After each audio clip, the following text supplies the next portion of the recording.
Pada saat pikirannya mengalir, cahaya putih terang muncul dari tangannya dan tiba-tiba menyatu dengan tubuh orang ini. Pada saat ini, cahaya kuning redup juga muncul dari tubuh orang ini, dan kekuatan yang kuat muncul darinya.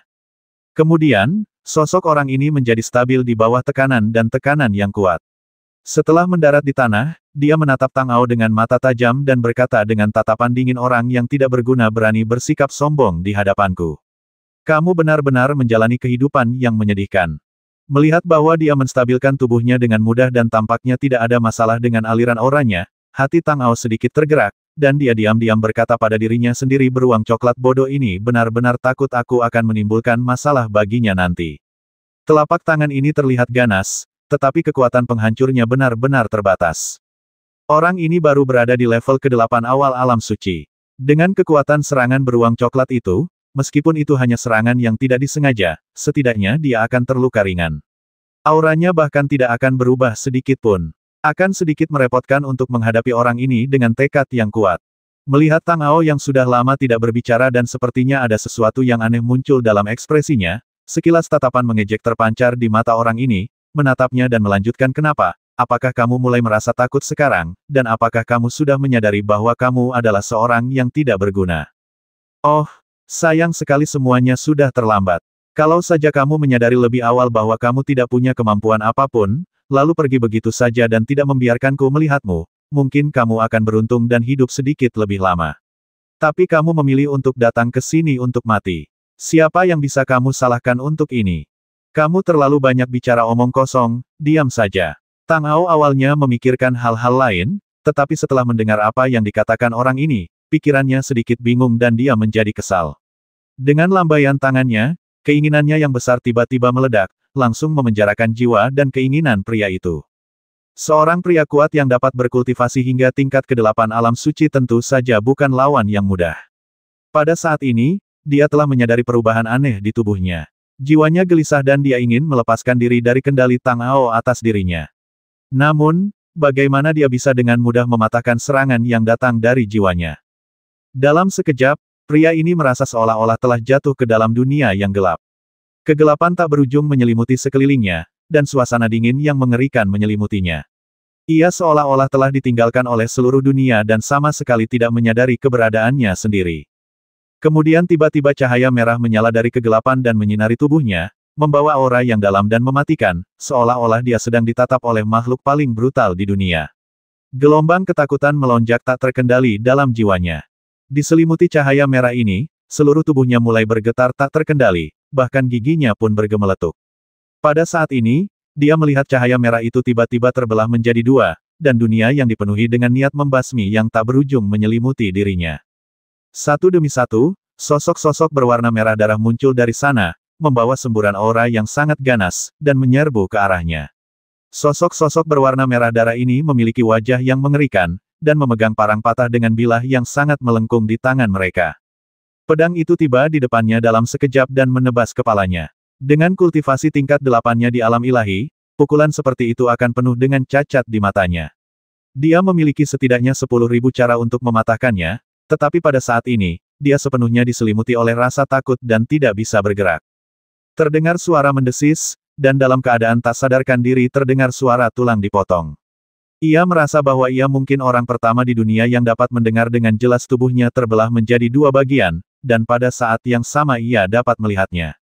Dua potong daging dan darah itu jatuh dengan rapi ke tanah di bawah bilah berwarna merah darah.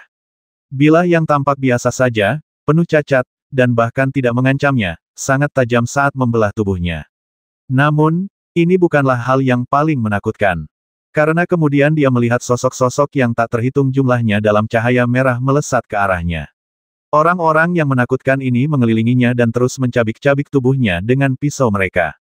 Dalam waktu singkat, dia terpotong-potong menjadi potongan-potongan yang tak terhitung jumlahnya. Jika seseorang dipotong-potong hingga mencapai kondisi seperti sekarang, tidak mungkin baginya untuk tetap hidup, dan mustahil baginya untuk tetap hidup dengan kesadaran apapun. Namun, kesadarannya sekarang sangat jernih, dan dia tidak merasakan sakit apapun, hanya ketakutan yang tak berujung. Ia merasa tubuhnya semakin dingin, seperti mayat, perlahan-lahan menjadi kaku dan dingin. Tiba-tiba, sebuah pikiran aneh muncul di benaknya, apakah aku akan mati seperti ini? Kemudian ketakutan yang lebih besar muncul di hatinya. Tidak, aku tidak boleh mati. Aku akhirnya telah berkultivasi hingga titik ini dan menjadi orang yang benar-benar berkuasa di keluarga Kong. Masih banyak hal indah yang menungguku di dunia ini, dan masih banyak hal yang belum kunikmati. Aku tidak boleh mati begitu saja. Kebencian yang tak terhitung jumlahnya muncul dalam jiwanya, seolah-olah ada kekuatan misterius yang melonjak. Cahaya merah darah mulai muncul dari matanya, dan roh jahat yang dingin muncul di dalamnya. Dia tampaknya akan jatuh ke jalan kejahatan. Tang Ao berdiri di depan pria ini dengan cahaya redup di matanya. Semangat dan keinginannya bergejolak dalam jiwa pria ini.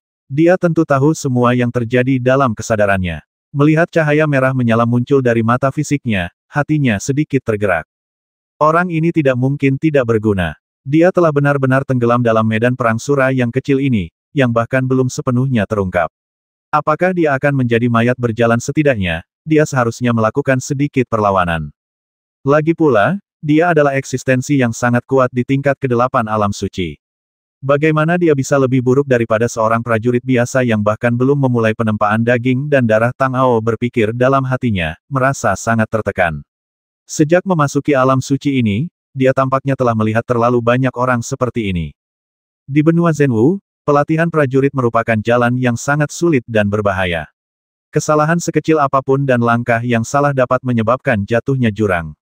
Oleh karena itu, bagi mereka, keteguhan hati adalah langkah pertama. Semakin tinggi wilayahnya, semakin kuat dan berkuasa mereka. Namun, setelah tiba di tanah ketiadaan, semua ini tampaknya dipatahkan oleh suatu kekuatan aneh. Tidak hanya praktisi biasa, tetapi bahkan makhluk kuat yang telah melihat esensi kekuatan langit dan bumi dan melewati jurang alami orang suci masih sama pemalunya seperti tikus. Sedikit saja intimidasi dari ilusi akan menyebabkan orang-orang ini jatuh ke dalamnya dan tenggelam dalam waktu yang sangat singkat tanpa kemungkinan untuk muncul kembali.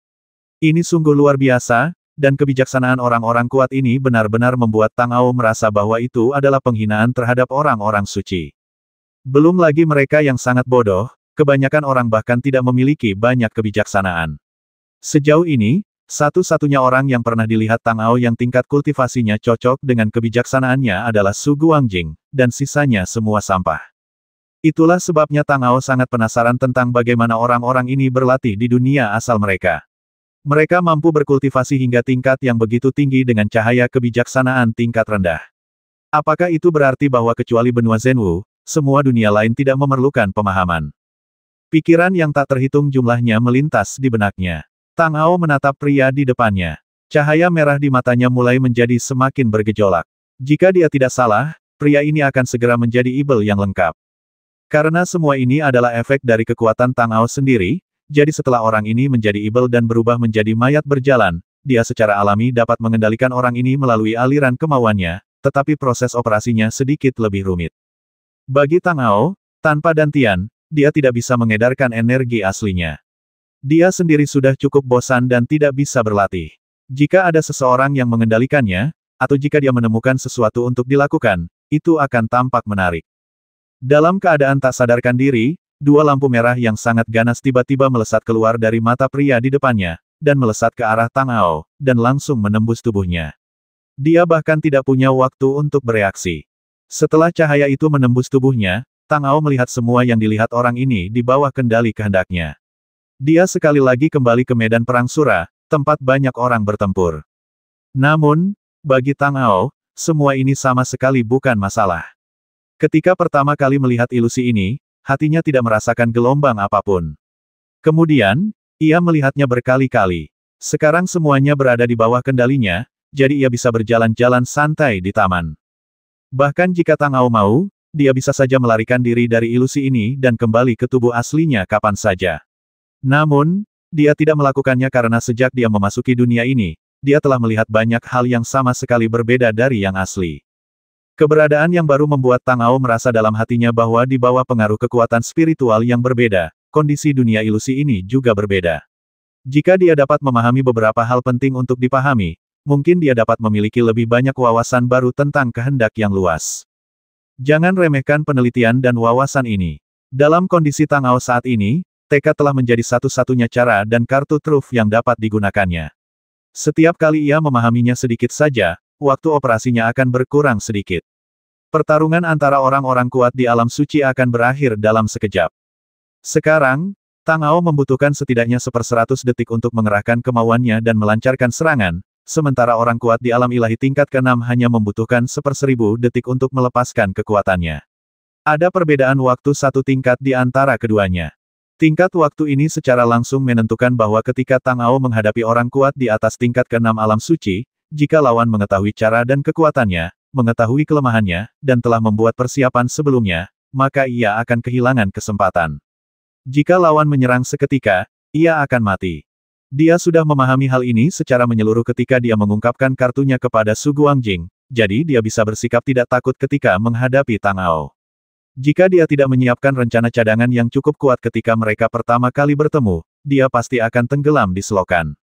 Saat ini, orang-orang dari dunia besar Jiushu di alam suci ini belum pernah melihatku, dan kami belum pernah bertarung satu sama lain, jadi aku masih punya kesempatan untuk memanfaatkan mereka. Namun, jika kita menunggu hingga nanti dan harta karun itu dibuka, akan ada lebih dari ratusan orang yang masuk, dan mustahil untuk bersembunyi dari orang lain saat aku menyerang. Tang Ao berkata pada dirinya sendiri saat jiwanya terus bergerak maju di dunia ilusi ini selama mereka datang ke sini beberapa kali lagi. Orang-orang dengan tingkat kultivasi yang sedikit lebih tinggi seharusnya dapat melihat kunci pengoperasian kehendak. Pada saat itu, akan sangat sulit untuk menunjukkan kekuatannya. Meskipun beruang coklat itu sangat kuat dan dapat melawan 100 orang sekaligus, jika yang lain mengabaikannya, ia akan menyerangku secara langsung. Seberapa banyak yang dapat ia tangkal untukku terlebih lagi, ada makhluk-makhluk agung di antara mereka. Jika seorang ahli seperti itu menyerang, ia akan semakin tak terhentikan. Kekuatan kehendak agung ini terkait erat dengan Holy Lord dan Holy Energy Rune. Selama aku memahaminya, aku pasti akan mampu memahami kekuatan baru. Bahkan jika itu tidak meningkatkan wilayahku, setidaknya aku dapat memulihkan kekuatan asliku dan memahami puncaknya. Pada saat itu, melihat semua yang disebut master di dunia Jiushu, siapa yang dapat mengancam keselamatanku dalam sekejap selain itu? Setelah waktu yang lama, ruang domain yang terbentuk dalam rune roh jahat seharusnya sudah terbentuk. Ketika diaktifkan, kekuatannya akan menjadi lebih besar. Memikirkan hal ini dalam benaknya, Tang Ao tak dapat menahan diri untuk mempercepat langkahnya dan melangkah maju. Kemudian dia melihat bahwa di dunia fantasi ini, ada sosok manusia yang melonjak, dan ada banyak sekali sosok manusia yang belum pernah dia lihat sebelumnya yang bergerak di dalamnya. Hatinya sedikit mencelos. Sepertinya orang-orang ini ada dalam ingatan orang dari keluarga Kong itu. Kesadarannya kini terperangkap di dalam, hancur dan terurai sedikit demi sedikit. Tidak ada kemungkinan untuk melarikan diri selamanya, jadi kita harus memisahkan hal-hal di bagian terdalam jiwanya. Setiap orang punya ketakutannya masing-masing. Selama aku memahami rahasia di balik ketakutan itu, aku bisa menarik mereka ke dalam ilusi ini dan membuat mereka mustahil untuk melarikan diri dalam waktu singkat. Dengan cara ini, jangkauan makhluk yang bisa kuhadapi akan lebih luas. Kemudian dia melihat sosok-sosok merah darah yang tak terhitung jumlahnya di depannya, berteriak dan menyerang, membentuk lingkaran, meledak dengan pikiran-pikiran jahat yang tak terbayangkan. Hati Tang Ao sedikit tenggelam, dan dia mempercepat langkahnya dan berjalan ke sisi itu. Ketika dia mendekat, dia melihat sosok itu berdiri di tengah-tengah semua sosok ganas berwarna merah darah. Parang berwarna merah darah yang tak terhitung jumlahnya menebasnya, memotong tubuhnya terus-menerus dan membuatnya meraung kesakitan, seolah-olah dia telah jatuh ke api penyucian berkali-kali. Namun, Tang Ao tahu betul di dalam hatinya bahwa orang ini tidak dapat merasakan sakit apapun dalam situasi seperti itu. Satu-satunya hal yang dapat dirasakannya adalah ketakutan, ketakutan terhadap dunia ini, ketakutan terhadap segala sesuatu yang dingin, dan akhirnya ketakutan terhadap kematian. Rasa sakit karena dipotong-potong berkali-kali seharusnya berasal dari ingatan jiwanya. Tang Ao melihat sekeliling, dan hatinya tampaknya berangsur-angsur memperoleh pencerahan. Dia memiliki persepsi yang lebih dalam tentang ilusi medan perang Sura ini. Pikirannya berubah, dan kesadarannya kembali ke tubuhnya. Melihat pria di depannya, matanya berubah menjadi merah darah. Tang Ao hanya perlu berpikir sebentar, dan dia akan melakukan persis seperti yang dia katakan, bahkan jika itu berarti memintanya untuk mengambil pisau dan menusuk dirinya sendiri sampai mati. Dengan lambaian tangannya, sebuah kemauan besar muncul dan meresap ke dalam tubuh pria itu. Kemudian dia tiba-tiba berbalik dan bergegas menuju pertempuran antara beruang coklat dan orang-orang lain dari keluarga Kong. Aura yang ganas meledak dari tubuhnya. Dengan berkah dari roh jahat ilusi, kekuatannya tampaknya telah meningkat secara tak terduga. Sekarang kekuatan serangannya telah melampaui tingkat kultivasi tingkat ke-8 alam ilahi, mencapai puncak dan sangat dekat dengan tingkat ke-9 alam ilahi. Teknik pengendalian pikiran umum hanya dapat mengendalikan makhluk dengan tingkat kultivasi yang lebih rendah dari dirinya sendiri. Pada saat yang sama, setelah dikendalikan, tingkat kekuatan mereka sendiri akan menurun, karena mereka telah kehilangan aliran kesadaran mereka sendiri, dan pengoperasian kekuatan mereka akan sangat dibatasi. Namun, pengendalian kehendak Tang Ao benar-benar berbeda. Ia tidak hanya dapat mengendalikan makhluk yang berada pada level yang lebih tinggi dari dirinya, tetapi bahkan ketika lawan benar-benar dikalahkan olehnya, ia dapat lebih meningkatkan kekuatan alam lawan. Ini sangat mengerikan.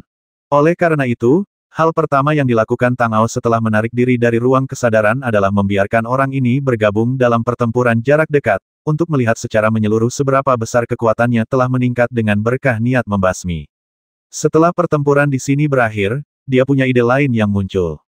Keluarga Kong mengirimkan cukup banyak master kali ini. Karena Tang Ao sekarang dapat mengendalikan master di tingkat ke-8 awal alam suci, ia mungkin juga dapat mengendalikan master di tingkat ke-9. Jika ia benar-benar berhasil, dengan kekuatan spiritualnya saat ini, mengendalikan 5 atau 6 orang seharusnya tidak menjadi masalah. 5 atau 6 makhluk suci tingkat 9 yang digabungkan bersama pasti akan menjadi kekuatan besar dimanapun mereka berada. Dengan begitu banyak pengawal yang mengelilinginya, Tang Ao percaya bahwa bahkan jika dia memasuki harta karun itu, dia tidak perlu terlalu khawatir tentang keselamatan. Apa maksudmu, bukankah kita sepakat bahwa orang-orang ini milikku? Tang Ao sedang memikirkan sesuatu di dalam hatinya. Beruang coklat itu tentu saja tidak tahu. Ia hanya melihat bahwa orang yang awalnya milik Tang Ao tiba-tiba berlari ke sisinya. Dia tidak hanya berlari, tetapi juga menyerang. Bahkan dia merasa sedikit takut saat melihat aura yang ganas itu. Kekuatan serangan orang ini sangat kuat, dan dia memiliki tekad yang tak kenal takut. Jelas bahwa Tang Ao sedang mengendalikannya. Wajar saja beruang coklat itu merasa tidak puas, tetapi Tang Ao sama sekali tidak mempedulikannya. Dia hanya berkata dengan nada mendominasi, "Jangan bicara omong kosong. Aku hanya meminjam orang-orangmu untuk sementara waktu. Mereka tidak akan mati. Mengapa kamu berteriak-teriak?" Aku katakan, orang-orang ini tidak boleh dibasmi sekarang. Kenapa kita tidak bisa membasminya lagi? Bukankah kita sudah sepakat sebelumnya bahwa kita bisa membasminya? Beruang coklat berkata dengan sangat tertekan ketika mendengarnya. Siapa yang punya keputusan akhir, kau atau aku? Tidak bisakah aku berubah pikiran? Kata Tang Ao dengan tenang. Dia melambaikan tangannya, dan semburan cahaya merah dan aura pembasmi muncul dari tangannya, dengan bayangan samar medan perang Sura yang bergerak di dalamnya. Merasakan kekuatan napas Tang Ao, jantung beruang coklat itu berhenti berdetak. Dia sedikit takut Tang Ao benar-benar marah dan akan menyerangnya, dan dia tidak akan mampu melawan. Jadi dia segera diam dan berkonsentrasi menghadapi lawan di depannya. Kong Qiuyu, apa yang kau lakukan? Apa kau gila? Kepala keluarga Kong terus-menerus diserang oleh pria yang dikendalikan oleh Tang Ao. Cahaya kegembiraan dan kemarahan keluar dari matanya. Ia meraung keras, tetapi tidak ada gunanya. Cahaya merah menyala, dan kekuatan serangannya tidak berkurang sama sekali. Itu orangnya. Dialah yang menyebabkan semua ini, orang pembawa sial. Ayo kita basmi dia dulu. Seseorang dari keluarga Kong meraung lagi. Beberapa dari mereka bergabung untuk mengepung beruang coklat itu, tetapi setelah bertarung begitu lama, mereka tidak mendapatkan keuntungan apapun dan malah jatuh ke dalam posisi yang tidak menguntungkan. Jika tidak ada 2 orang di antara mereka yang berada di tingkat ke-9 alam ilahi dan menanggung sebagian besar tekanan, sisanya pasti sudah dalam bahaya besar sejak lama, dan bahkan mungkin terbasmi oleh 1 pukulan dari beruang coklat. Sekarang, melihat salah satu dari mereka dikendalikan lagi, mereka bahkan lebih marah. Setelah teriakan pria ini terdengar, beberapa master lain di puncak level ke-8 alam suci juga mengarahkan pandangan mereka pada Tang Ao. Mereka tidak bisa merasakan aura kekuatan alam apapun darinya, tetapi mereka tidak berani mengendurkan kewaspadaan mereka sama sekali. Bagi orang-orang ini, keberadaan Tang Ao terlalu aneh, dan apa yang direncanakannya sulit dipahami untuk sementara waktu. Singkatnya, mereka harus berhati-hati dalam segala hal. Sebelum mengambil tindakan, hal pertama yang harus mereka pastikan adalah bahwa mereka tidak dikendalikan olehnya, jika tidak semuanya akan berakhir.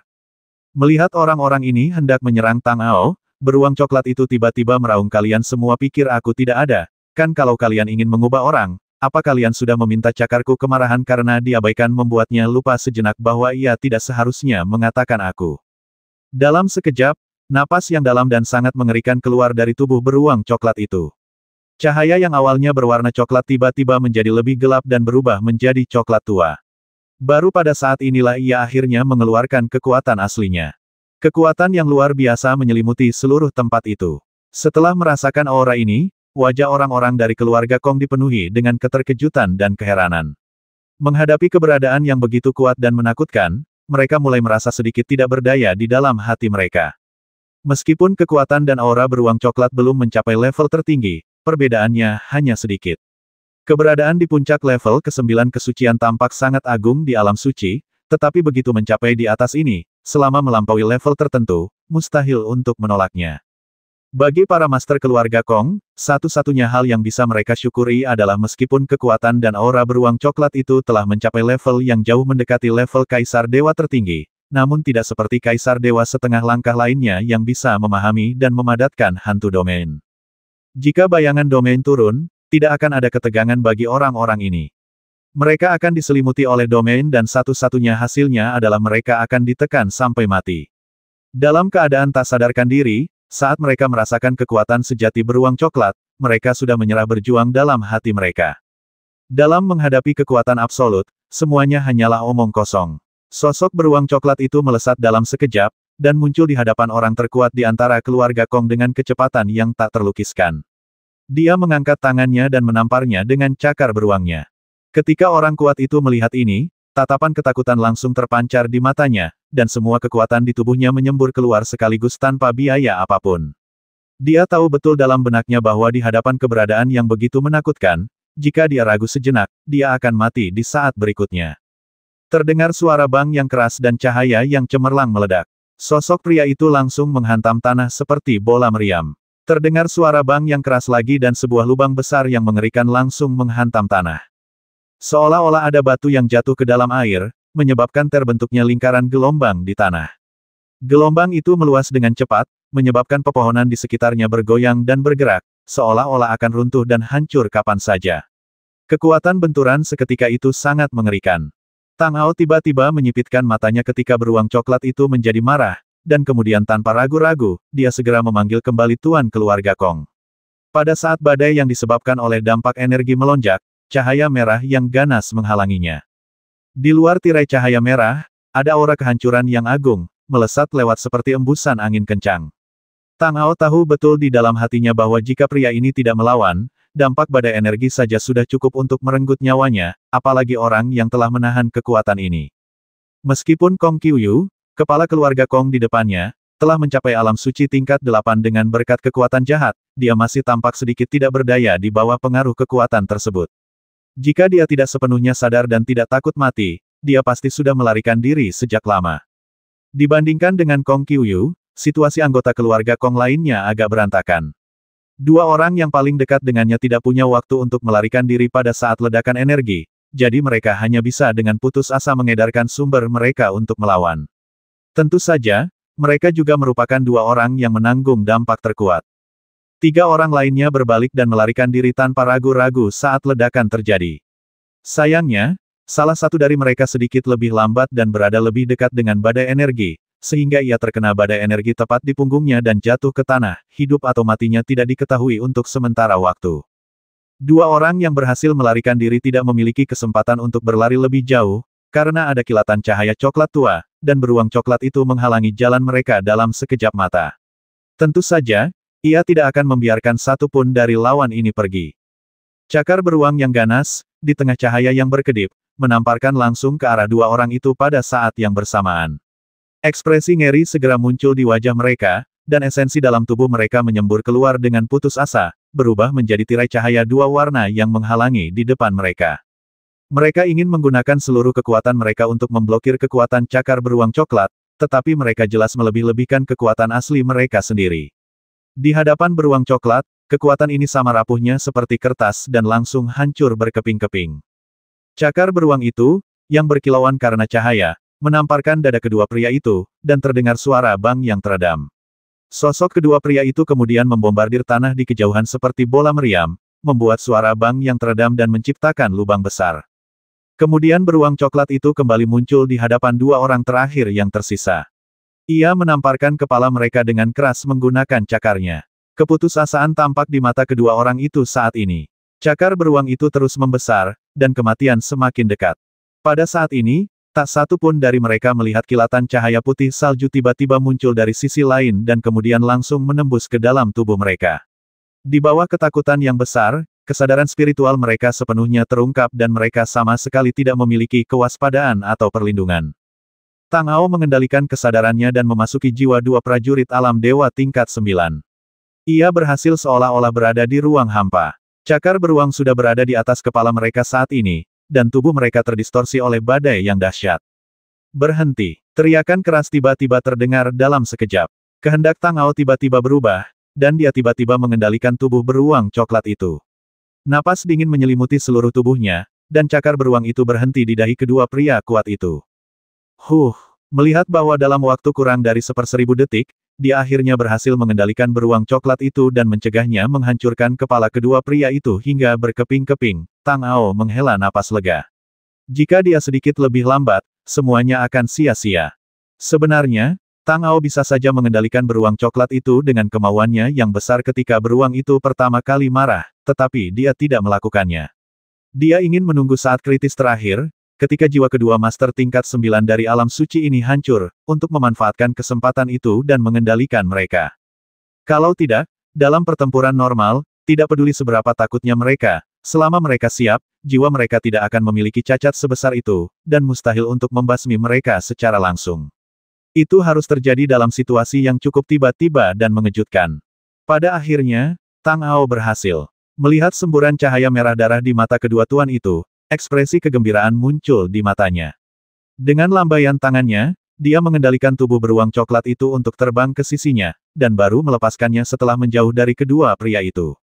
Begitu Tang Ao melepaskan kendali kehendak beruang coklat itu, beruang itu langsung melompat, mengangkat cakar beruangnya dan menunjuknya dengan marah, sambil mengumpat, "Kau tidak menepati janjimu. Kau mengatakan bahwa orang-orang ini milikku, dan kau tiba-tiba bertindak.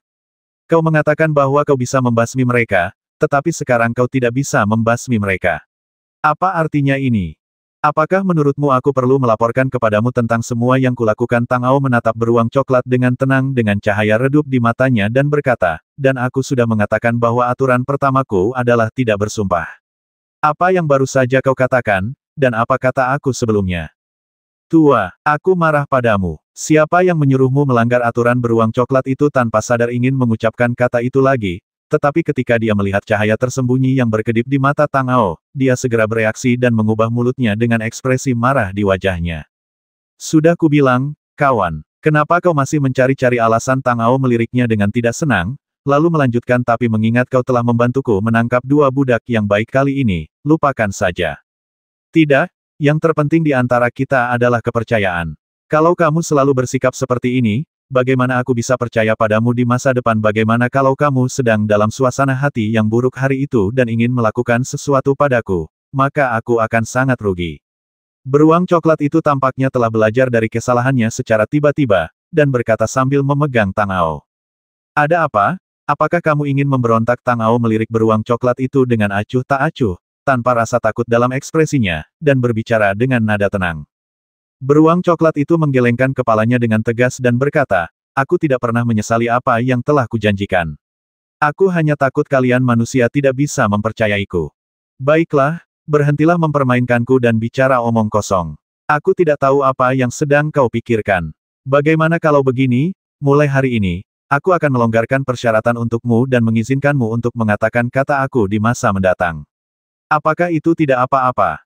Bagi orang biasa, apa yang mereka katakan mungkin hanya masalah kebiasaan. Tidak sulit untuk mengubahnya selama mereka menahannya. Namun, berbeda dengan beruang coklat. Ini adalah sesuatu yang terukir dalam jiwanya. Mereka tidak hanya tidak mengizinkannya untuk mengatakannya secara normal, mereka juga tidak mengizinkannya untuk mengatakannya saat berkelahi. Ini seperti memisahkan sebagian jiwanya secara paksa. Tentu saja sangat menyakitkan. Selain itu, napas di dadanya tidak dapat dilepaskan, dan sirkulasi kekuatannya terhambat, membuatnya tidak dapat mengerahkan kekuatan penuhnya.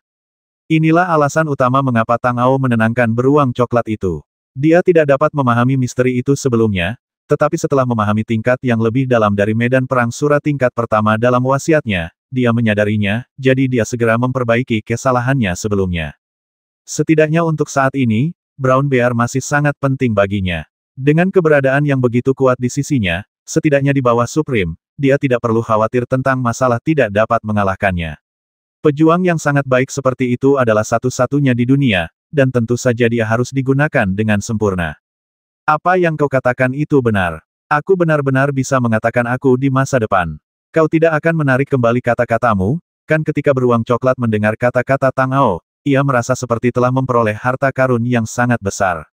Namun, ia khawatir bahwa ia hanya berbicara, jadi ia memanfaatkan kesempatan itu untuk mengatakan beberapa patah kata lagi untuk memuaskan dirinya sendiri.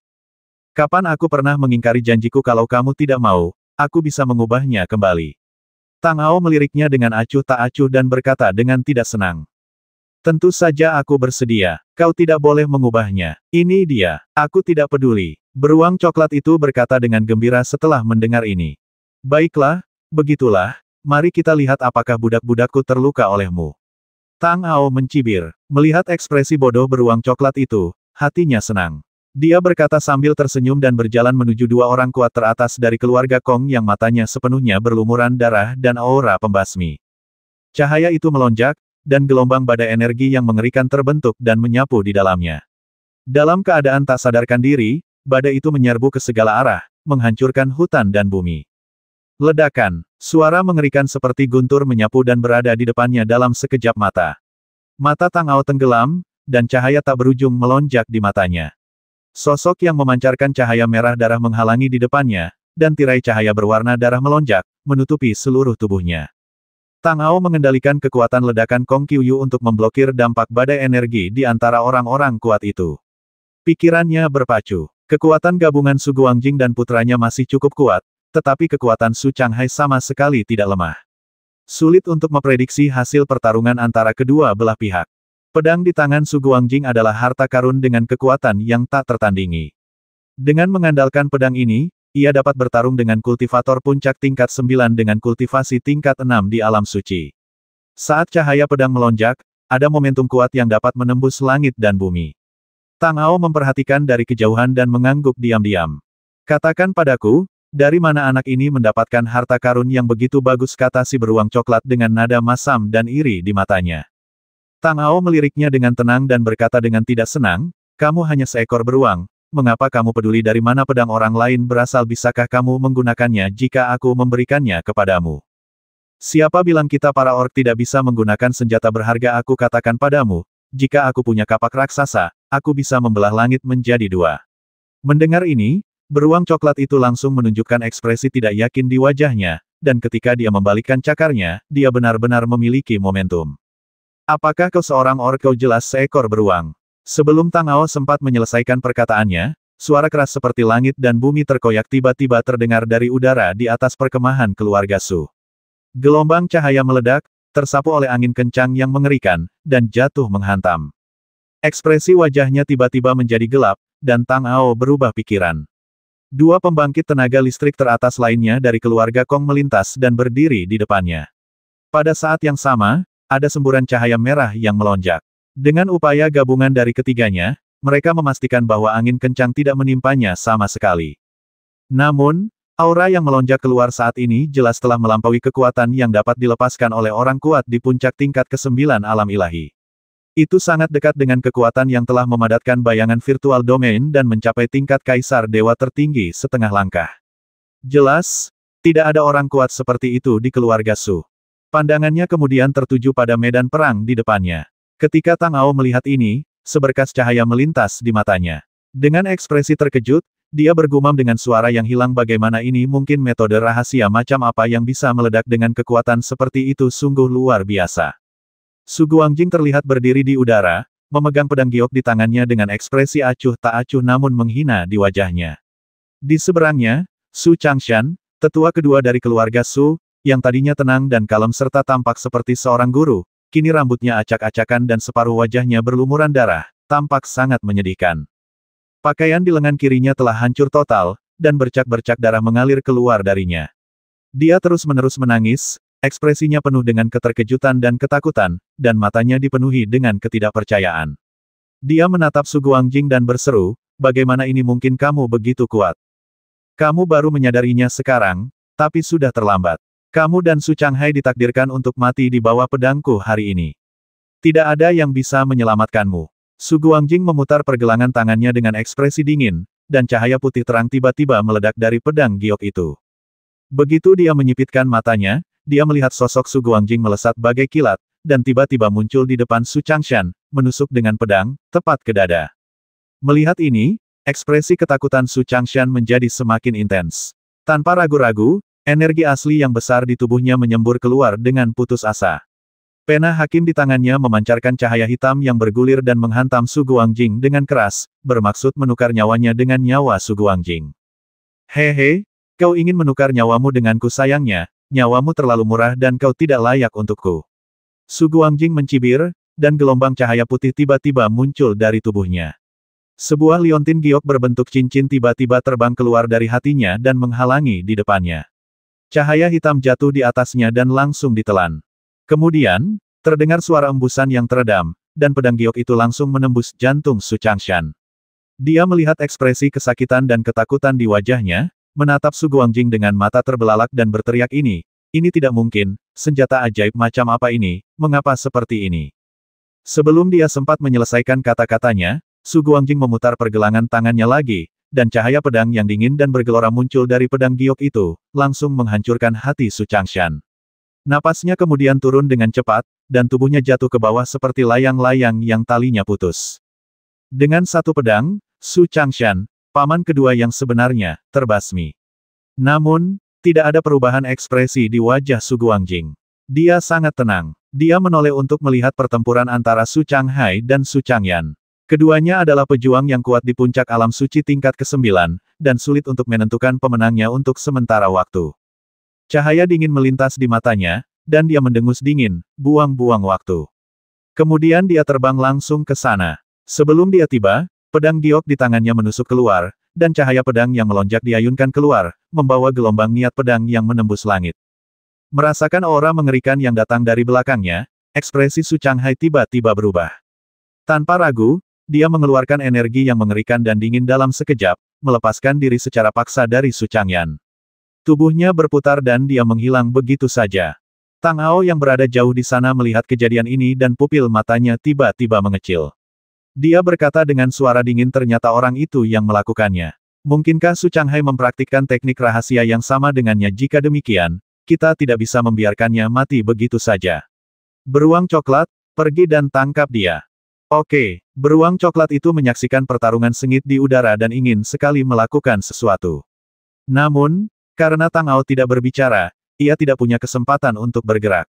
Sekarang setelah Tang Ao mengangguk, ia tentu saja sangat bersemangat dan bergegas maju. Di tengah gelombang cahaya coklat tua, dengan tekanan mengerikan yang menekan segalanya, ia mendekat dan mengangkat tangannya serta menamparkan Su Changhai langsung dengan cakarnya. Ia baru saja memperlihatkan sosoknya saat ini, dan sebelum ia sempat mengatur napas, ia telah bertemu dengan serangan yang mengerikan. Sebelum dia sempat bereaksi, dia mendengar suara ledakan dan wajah Su Changhai seperti bola meriam, menghantam tanah. Terdengar suara ledakan teredam lagi dan sebuah lubang bundar besar langsung menghantam tanah. Sosoknya tergeletak di dalamnya, hidup atau matinya tidak diketahui. Tubuh beruang besar itu jatuh di samping lubang bundar. Dengan ekspresi jijik di wajahnya, beruang coklat itu bergumam, "Cek, kukira orang tua ini sangat kuat, tetapi ternyata dia sangat rentan." Dia dipecahkan hanya dengan satu telapak tangan. Membosankan sekali, sangat membosankan. Sosok Su Guangjing melesat dan jatuh dari langit. Dia menatap beruang coklat itu dengan dingin dan berkata, "Beruang bau, mengapa kamu ikut campur dalam urusan orang lain?" Jing sosok Su Changyan juga jatuh. Mendengar Su Guangjing berbicara dengan tidak sopan kepada beruang coklat itu, ekspresinya sedikit berubah dan dia membuka mulutnya untuk mengingatkannya bahwa tekanan yang baru saja meletus itu sangat mengerikan. Bahkan jika mereka, ayah dan anak, bekerja sama, mereka mungkin tidak akan cocok. Jangan salahkan aku. Kalau kau ingin mencari seseorang, cari saja orang itu. Dia yang memintaku melakukannya. Beruang coklat itu tampaknya tidak mempermasalahkan nada bicara Su Guangjing yang tidak bersahabat. Ia mengangkat tangan beruangnya dan berkata dengan ekspresi di wajahnya yang mengatakan, "Masalah ini tidak ada hubungannya denganku. Aku akan mendengarkan yang lain." Pada saat ini, Tang Aochai, dikawal oleh 3 tuan dari keluarga Kong, mendekat. Dengan tatapan serius di matanya, dia berkata kepada Su Guangjing, "Saudara Su, ada sesuatu yang ingin saya klarifikasi dengan Su Changhai. Saya berjanji kepada Anda bahwa setelah saya mengetahuinya, saya akan menyerahkannya kepada Anda." "Apa yang ingin kau tanyakan padanya?" Su Guangjing sedikit mengernyit dan berkata dengan tatapan penuh tanya di matanya. "Kalau begitu aku akan menceritakannya secara rinci." Tang Ao khawatir Su Changhai sama seperti orang-orang yang ditemuinya sebelumnya, dan jiwa serta keinginannya juga dibatasi oleh orang misterius itu. Karena auranya belum terlalu turun saat ini, mungkin masih ada peluang, jadi dia tidak menjelaskan terlalu banyak.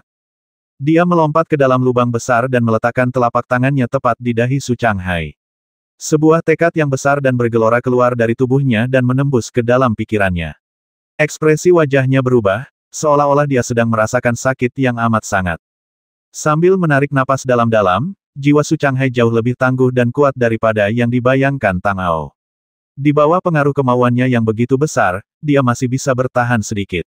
Perlu diketahui bahwa dia sekarang terluka parah dan tidak sadarkan diri, dan kemauannya seharusnya tidak kuat. Namun, karena sudah sampai pada titik ini, Tang Ao tentu saja tidak akan ragu atau menahan diri. Karena jiwa dan keinginan Su Changhai menolak, dia tidak punya pilihan selain menggunakan cara yang lebih kuat dan merusak. Jadi keinginan yang besar itu tiba-tiba berubah menjadi pedang panjang yang sangat tajam, yang menghantam jiwanya dengan keras seperti membelah gunung. Dalam persepsi Tang Ao, jiwa Su Changhai saat ini seakan-akan telah meletus, disertai suara langit dan bumi runtuh, serta tekad yang tak terbatas, dingin, dan sedingin es mengalir keluar darinya, menyapu tekad yang luas itu, bagaikan tornado, yang membuat lubang di dalamnya. Mengikuti hembusan angin spiritual ini, angin itu datang ke pikiran Tang Ao, dan angin itu sebenarnya ingin menyerangnya dengan cara yang sama. Senyum dingin muncul di sudut mulutnya. Jika itu adalah serangan energi, dia mungkin sedikit takut. Tapi benda ini, dia sama sekali tidak takut. Dengan pikirannya yang berpacu, Tang Ao langsung menyatukan jiwanya dengan kehendak yang luas. Dalam keadaan tak sadarkan diri, seakan-akan ada dewa raksasa yang telah ada sejak zaman dahulu berdiri di dalam pikirannya dan menamparkan badai yang diciptakan oleh Su Changhai. Dalam persepsi jiwa, seolah-olah titik-titik cahaya yang tak terhitung jumlahnya tersebar. Di bawah kekuatan besar jiwa Tang Ao untuk menggerakkan keinginannya, tipu daya kecil Su Changhai secara alami menghilang secara langsung tanpa menimbulkan gelombang apapun, dan lautan kesadaran dan keinginannya secara alami tidak memiliki penghalang saat ini. Tang Ao menanamkan tekad dan jiwanya ke dalam pikiran Su Changhai, dan pikirannya pun berpacu saat ia segera mulai mencari ke dalam. Ia memiliki firasat samar di dalam hatinya bahwa orang misterius itu pasti telah meninggalkan rencana cadangan, dan jika ia sedikit lebih lambat, ia mungkin akan kembali dengan tangan hampa. Sambil berpikir, jiwanya bagaikan bandit yang mendominasi dan brutal, dengan panik menjelajahi memori Su Changhai. Dalam waktu yang sangat singkat, ia telah menelusuri sebagian besarnya. Tentu saja, tindakan seperti itu akan berdampak besar pada jiwa yang tersisa. Su Changhai, yang awalnya koma, mengeluarkan ratapan yang sangat menyedihkan di bawah guncangan yang begitu menyayat hati, dan tampaknya terbangun dari rasa sakitnya. Namun, kesadarannya telah sepenuhnya dihancurkan oleh Tang Ao, jadi mustahil baginya untuk bangun. Su Guangjing berdiri di samping, mendengarkan ratapan Su Changhai yang menyedihkan, melihat tubuhnya berputar tanpa sadar, wajahnya berubah kesakitan. Ekspresinya acuh tak acuh, tetapi kemarahan di hatinya telah berkurang banyak. Bahkan jika dia tidak membasminya, dia sudah pergi ke neraka. Setelah sekian lama, Tang Ao membuka matanya dan menghela napas panjang. Dalam perlombaan melawan waktu dalam pencarian ini, ia akhirnya memperoleh sedikit keuntungan kali ini dan melihat beberapa informasi tentang pria misterius itu. Itu adalah aura dingin yang tampaknya melahap segalanya. Tang Ao samar-samar ingat pernah melihat aura seperti itu di suatu tempat, tetapi sepertinya ada sesuatu yang menahan pikirannya. Setiap kali dia memikirkannya ke arah itu, dia akan segera merasakan sakit yang menusuk di otaknya, dan sedikit gambaran yang dimilikinya akan menjadi kabur. Namun, semakin sering hal ini terjadi, semakin Tang Ao merasa bahwa identitas pria misterius itu jelas tidak sederhana, dan kemungkinan besar dia memiliki hubungan yang erat dengannya. Dia secara tidak sadar telah bersiap dalam hatinya untuk menyambut pengungkapan itu. Namun, dia bisa menjadi siapa saja, selama ini, pikirannya tidak akan terlalu terpengaruh. Setelah memikirkannya sejenak, Tang Ao menatap Su Changhai yang telah kehilangan kesadaran sepenuhnya dan berubah menjadi kacau. Dia menoleh ke Su Guangjing dan berkata, "Terima kasih, Saudara Su, atas bantuanmu. Aku sudah tahu apa yang ingin ku ketahui. Sekarang aku akan mengembalikannya kepadamu. Tidak perlu. Dia sudah menjadi seperti ini sekarang dan telah menerima hukuman yang pantas. Daripada membasminya dan membiarkannya bebas, lebih baik menahannya. Dengan begitu, dia akan terus menderita. Kata Su Guangjing acuh tak acuh, menoleh dan menatap Su Changyan lagi, lalu berkata dengan ringan. Hubungan antara kamu dan aku sebagai ayah dan anak telah berakhir. Jepit rambut ibu telah patah. Kamu harus menjaga dirimu sendiri. Setelah mengatakan ini, Su Guangjing berbalik dan berjalan menuju hutan tanpa ragu-ragu. Sosoknya segera menghilang sepenuhnya ke dalam hutan dan tidak terlihat lagi. Dari awal hingga akhir, dia tidak berhenti sejenak, apalagi menoleh ke belakang. Jing wajah Su Changyan dipenuhi penyesalan dan rasa sakit.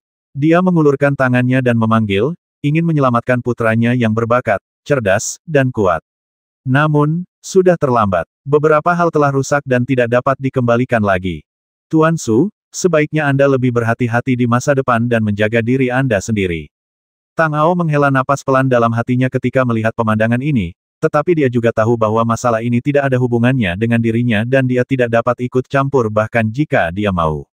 Bagaimanapun, setelah masalah relik itu, ayah dan anak itu akan kembali ke dunia Jiushu. Tang Ao tentu saja tidak tahu seperti apa masa depan atau apa yang akan terjadi. Singkatnya, ia berharap mereka dapat mengatasi hambatan di hati mereka. Beruang bau, ayo pergi. Apa yang masih kau lihat? Tang Ao berbalik dan berkata kepada beruang coklat itu dengan suasana hati yang buruk. Dia berbalik dan duduk di punggungnya. Dia mulai berjalan menuju hutan. Tidak lama setelah dia masuk, dia melihat kilatan cahaya putih dan beruang itu langsung melompat ke pelukannya. Melihat binatang suci itu kembali, Tang Ao mengulurkan tangan dan membelai bulunya yang seputih salju. Dia berkata sambil tersenyum, bola salju, kamu akhirnya kembali. Katakan padaku, kemana kamu pergi tadi? Kamu cukup pintar. Kamu melarikan diri begitu pertarungan dimulai dan baru kembali setelah pertarungan berakhir. Sungguh pengecut. Binatang suci itu menjelma menjadi rubah putih. Mendengar perkataan Tang Ao, ekspresi yang sangat manusiawi muncul di wajahnya. Binatang itu menjulurkan cakarnya dan mencakarnya 2 kali sebagai protes, seolah berkata, aku bukan pengecut. Aku tidak bersembunyi dan takut untuk keluar. Jangan memfitnahku. Melihat reaksi binatang suci itu, Tang Ao merasa geli dan melambaikan tangannya sambil berkata, oke, Snowball bukan pengecut. Kau yang paling berani, oke haha. Sambil berbicara dan tertawa, pria dan binatang itu mempercepat langkahnya. Dalam keadaan tak sadarkan diri, mereka tiba di inti sisi lain oasis. Di bawah sinar bulan yang terang, sebuah danau yang sangat tenang muncul di depan mereka. Su Guangjing berdiri di tepi danau dengan ekspresi yang dalam dan santai di wajahnya, menatap danau dengan dingin. Sambil berjalan mendekat, Tang Ao berdiri di samping Su Guangjing dan berkata dengan tenang, jika kamu masih tidak bisa melupakannya, kamu bisa kembali ke dunia besar Jiushu. Tidak ada kebencian yang terjadi dalam semalam antara ayah dan anak. Tidak perlu membuatnya seperti ini. Kembali tidak ada alasan untuk kembali. Kata Su Guangjing acuh tak acuh, menoleh dan menatap Tang Ao lagi, lalu tiba-tiba bertanya, tadi kamu begitu bersemangat membiarkan beruang coklat mengambil tindakan dan menangkap Su Changhai, dan tidak membiarkanku membasminya secara langsung. Apa yang ingin kamu tanyakan tentang orang itu?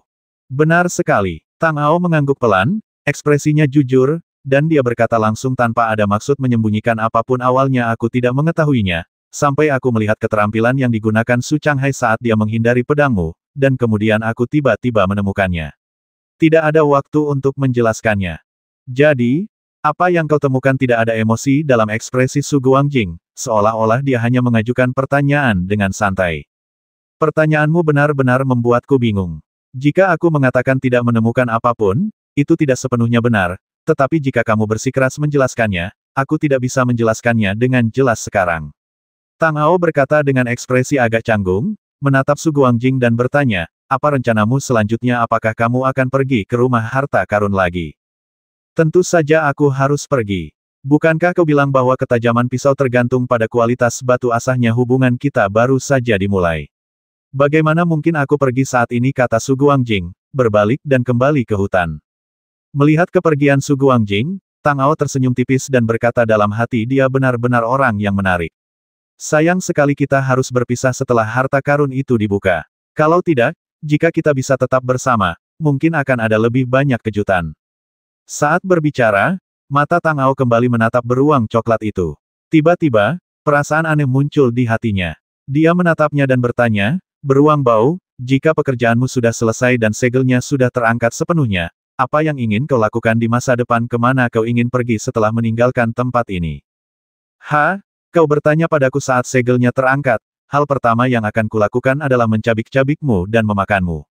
Beruang coklat itu menyeringai muram, dengan ancaman yang tak tersamar dan cahaya haus darah di matanya. Dengan niat membasmi yang membuncah di matanya, sepertinya dia benar-benar ingin menangkap Tang Ao, membasminya, dan memakannya. Beruang bau, apa yang kau katakan jauh dari kenyataan. Tunggu sampai kau bisa membasmiku dulu.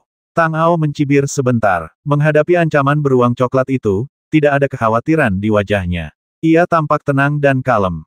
Sambil berbicara, dia berbalik dan berjalan menuju hutan. Sebelum kekuatan alamnya pulih, meskipun jiwa dan kemauan Tang Ao cukup kuat sehingga dia tidak akan merasa lelah bahkan jika dia tidak beristirahat selama 10 hari 10 malam, tubuh fananya tidak dapat menahannya, jadi dia harus memperlambat langkahnya. Di seberang oasis, di tengah-tengah perkemahan besar, di dalam tenda tinggi, seorang lelaki tua duduk di ujung perkemahan. Ia memejamkan mata dan berpikir keras. Tidak ada fluktuasi energi di sekelilingnya, seolah-olah ia hanyalah lelaki tua biasa. Setelah beberapa saat, seorang pemuda berpakaian mewah datang dari luar, membungkuk hormat kepada lelaki tua itu dan berkata, "Tuan, masalah keluarga Su telah ditangguhkan sementara. Hasilnya sama dengan keputusan awal Anda. Su Changhai kalah dan tidak memiliki peluang sama sekali." Seperti yang diduga, kedua benda itu pasti ada di tangan pemuda bernama Su Guangjing itu, kan, kata lelaki tua itu acuh tak acuh. Sudah dikonfirmasi. Pedang abadi dan cakram giok jiwa ada di tangannya. Apakah kamu ingin bertindak sekarang dan mengambilnya terlebih dahulu? Pemuda itu tetap bersikap hormat. Tidak perlu. Menurut rencana awal, kita akan membicarakannya setelah kita memasuki tempat harta karun itu. Pedang abadi dan cakram giok jiwa bukanlah benda biasa. Jika berada di luar, benda-benda itu akan ditekan oleh keinginan roh artefak itu, dan kemungkinan untuk merebutnya dengan paksa sangatlah kecil. Ketika lelaki tua itu mengatakan ini, auranya tampak menghilang sepenuhnya, dan seluruh tubuhnya menjadi kabur. "Baik, Guru. Saya permisi dulu." Pemuda itu membungkuk hormat sambil tetap membungkukkan pinggangnya, lalu perlahan melangkah keluar. Pada saat ini, suara lelaki tua itu terdengar aneh lagi. Beruang coklat itu dan pemuda itu, cari tahu siapa mereka dan dari mana mereka berasal. Selama perjalanan ini, tidak boleh ada orang atau hal yang tidak terduga terjadi. Apakah kamu mengerti? Murid akan mematuhi perintah guru. Ekspresi wajah pemuda itu tiba-tiba berubah ketika mendengar ini. Ketika dia menerima informasi itu, tentu saja ada berita tentang seseorang yang muncul entah dari mana, dengan cara yang aneh dan tidak biasa, dan diikuti oleh seekor beruang coklat yang kuat dan tak terkalahkan yang sangat dekat dengan keberadaan tertinggi. Awalnya dia berpikir, jika dia tidak memberitahu lelaki tua itu tentang masalah ini, lelaki tua itu tidak akan mengetahuinya, tetapi sekarang dia hanya merasakan kepanikan di dalam hatinya. Tang Ao, yang sedang tidur nyenyak di punggung seekor beruang coklat, tiba-tiba merasakan sedikit kedinginan. Tubuhnya yang tidak berdaya bergetar, lalu dia mengeluarkan suara potong dan bersin keras. Tidurnya yang indah terganggu seperti ini, dan dia dalam suasana hati yang sangat buruk. Setelah memanjat dari punggung beruang coklat itu, Tang Ao meregangkan tubuhnya dengan malas dan melihat ke depan. Ia melihat Su Guangjing berdiri di atas pohon, menatap jauh ke cakrawala yang akan segera menjadi terang atau gelap. Ia sedikit mengernyit dan berjalan ke sisi itu.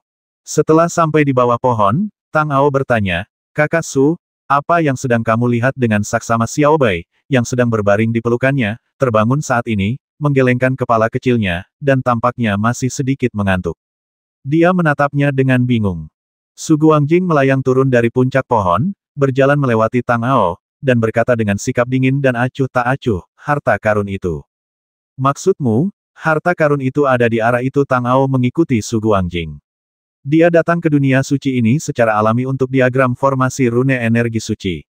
Awalnya dia mengira semuanya akan sama persis dengan 3 diagram formasi yang dia dapatkan sebelumnya. Meskipun ia telah mengalami banyak kesulitan dan rintangan, semuanya berasal dari kekuatan formasi itu sendiri. Ia tidak menyangka bahwa di dunia suci ini, ia tidak pernah bertemu dengan binatang buas atau monster yang berubah karena kondensasi energi suci. Sebaliknya, ia secara tidak dapat dijelaskan kehilangan lautan kidantiannya.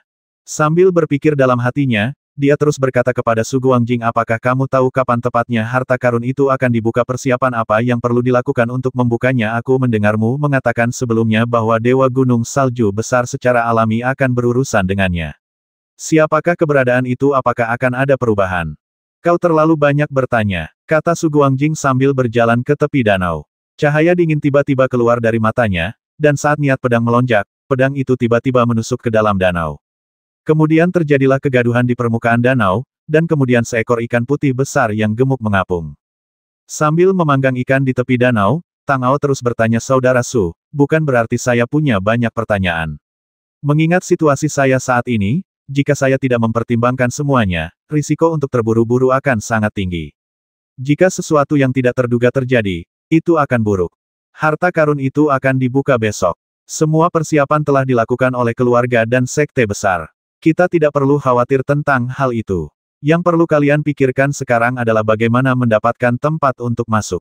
Jika kalian tidak memiliki tempat, kalian harus lulus ujian kekuatan dunia Jiushu jika kalian ingin masuk.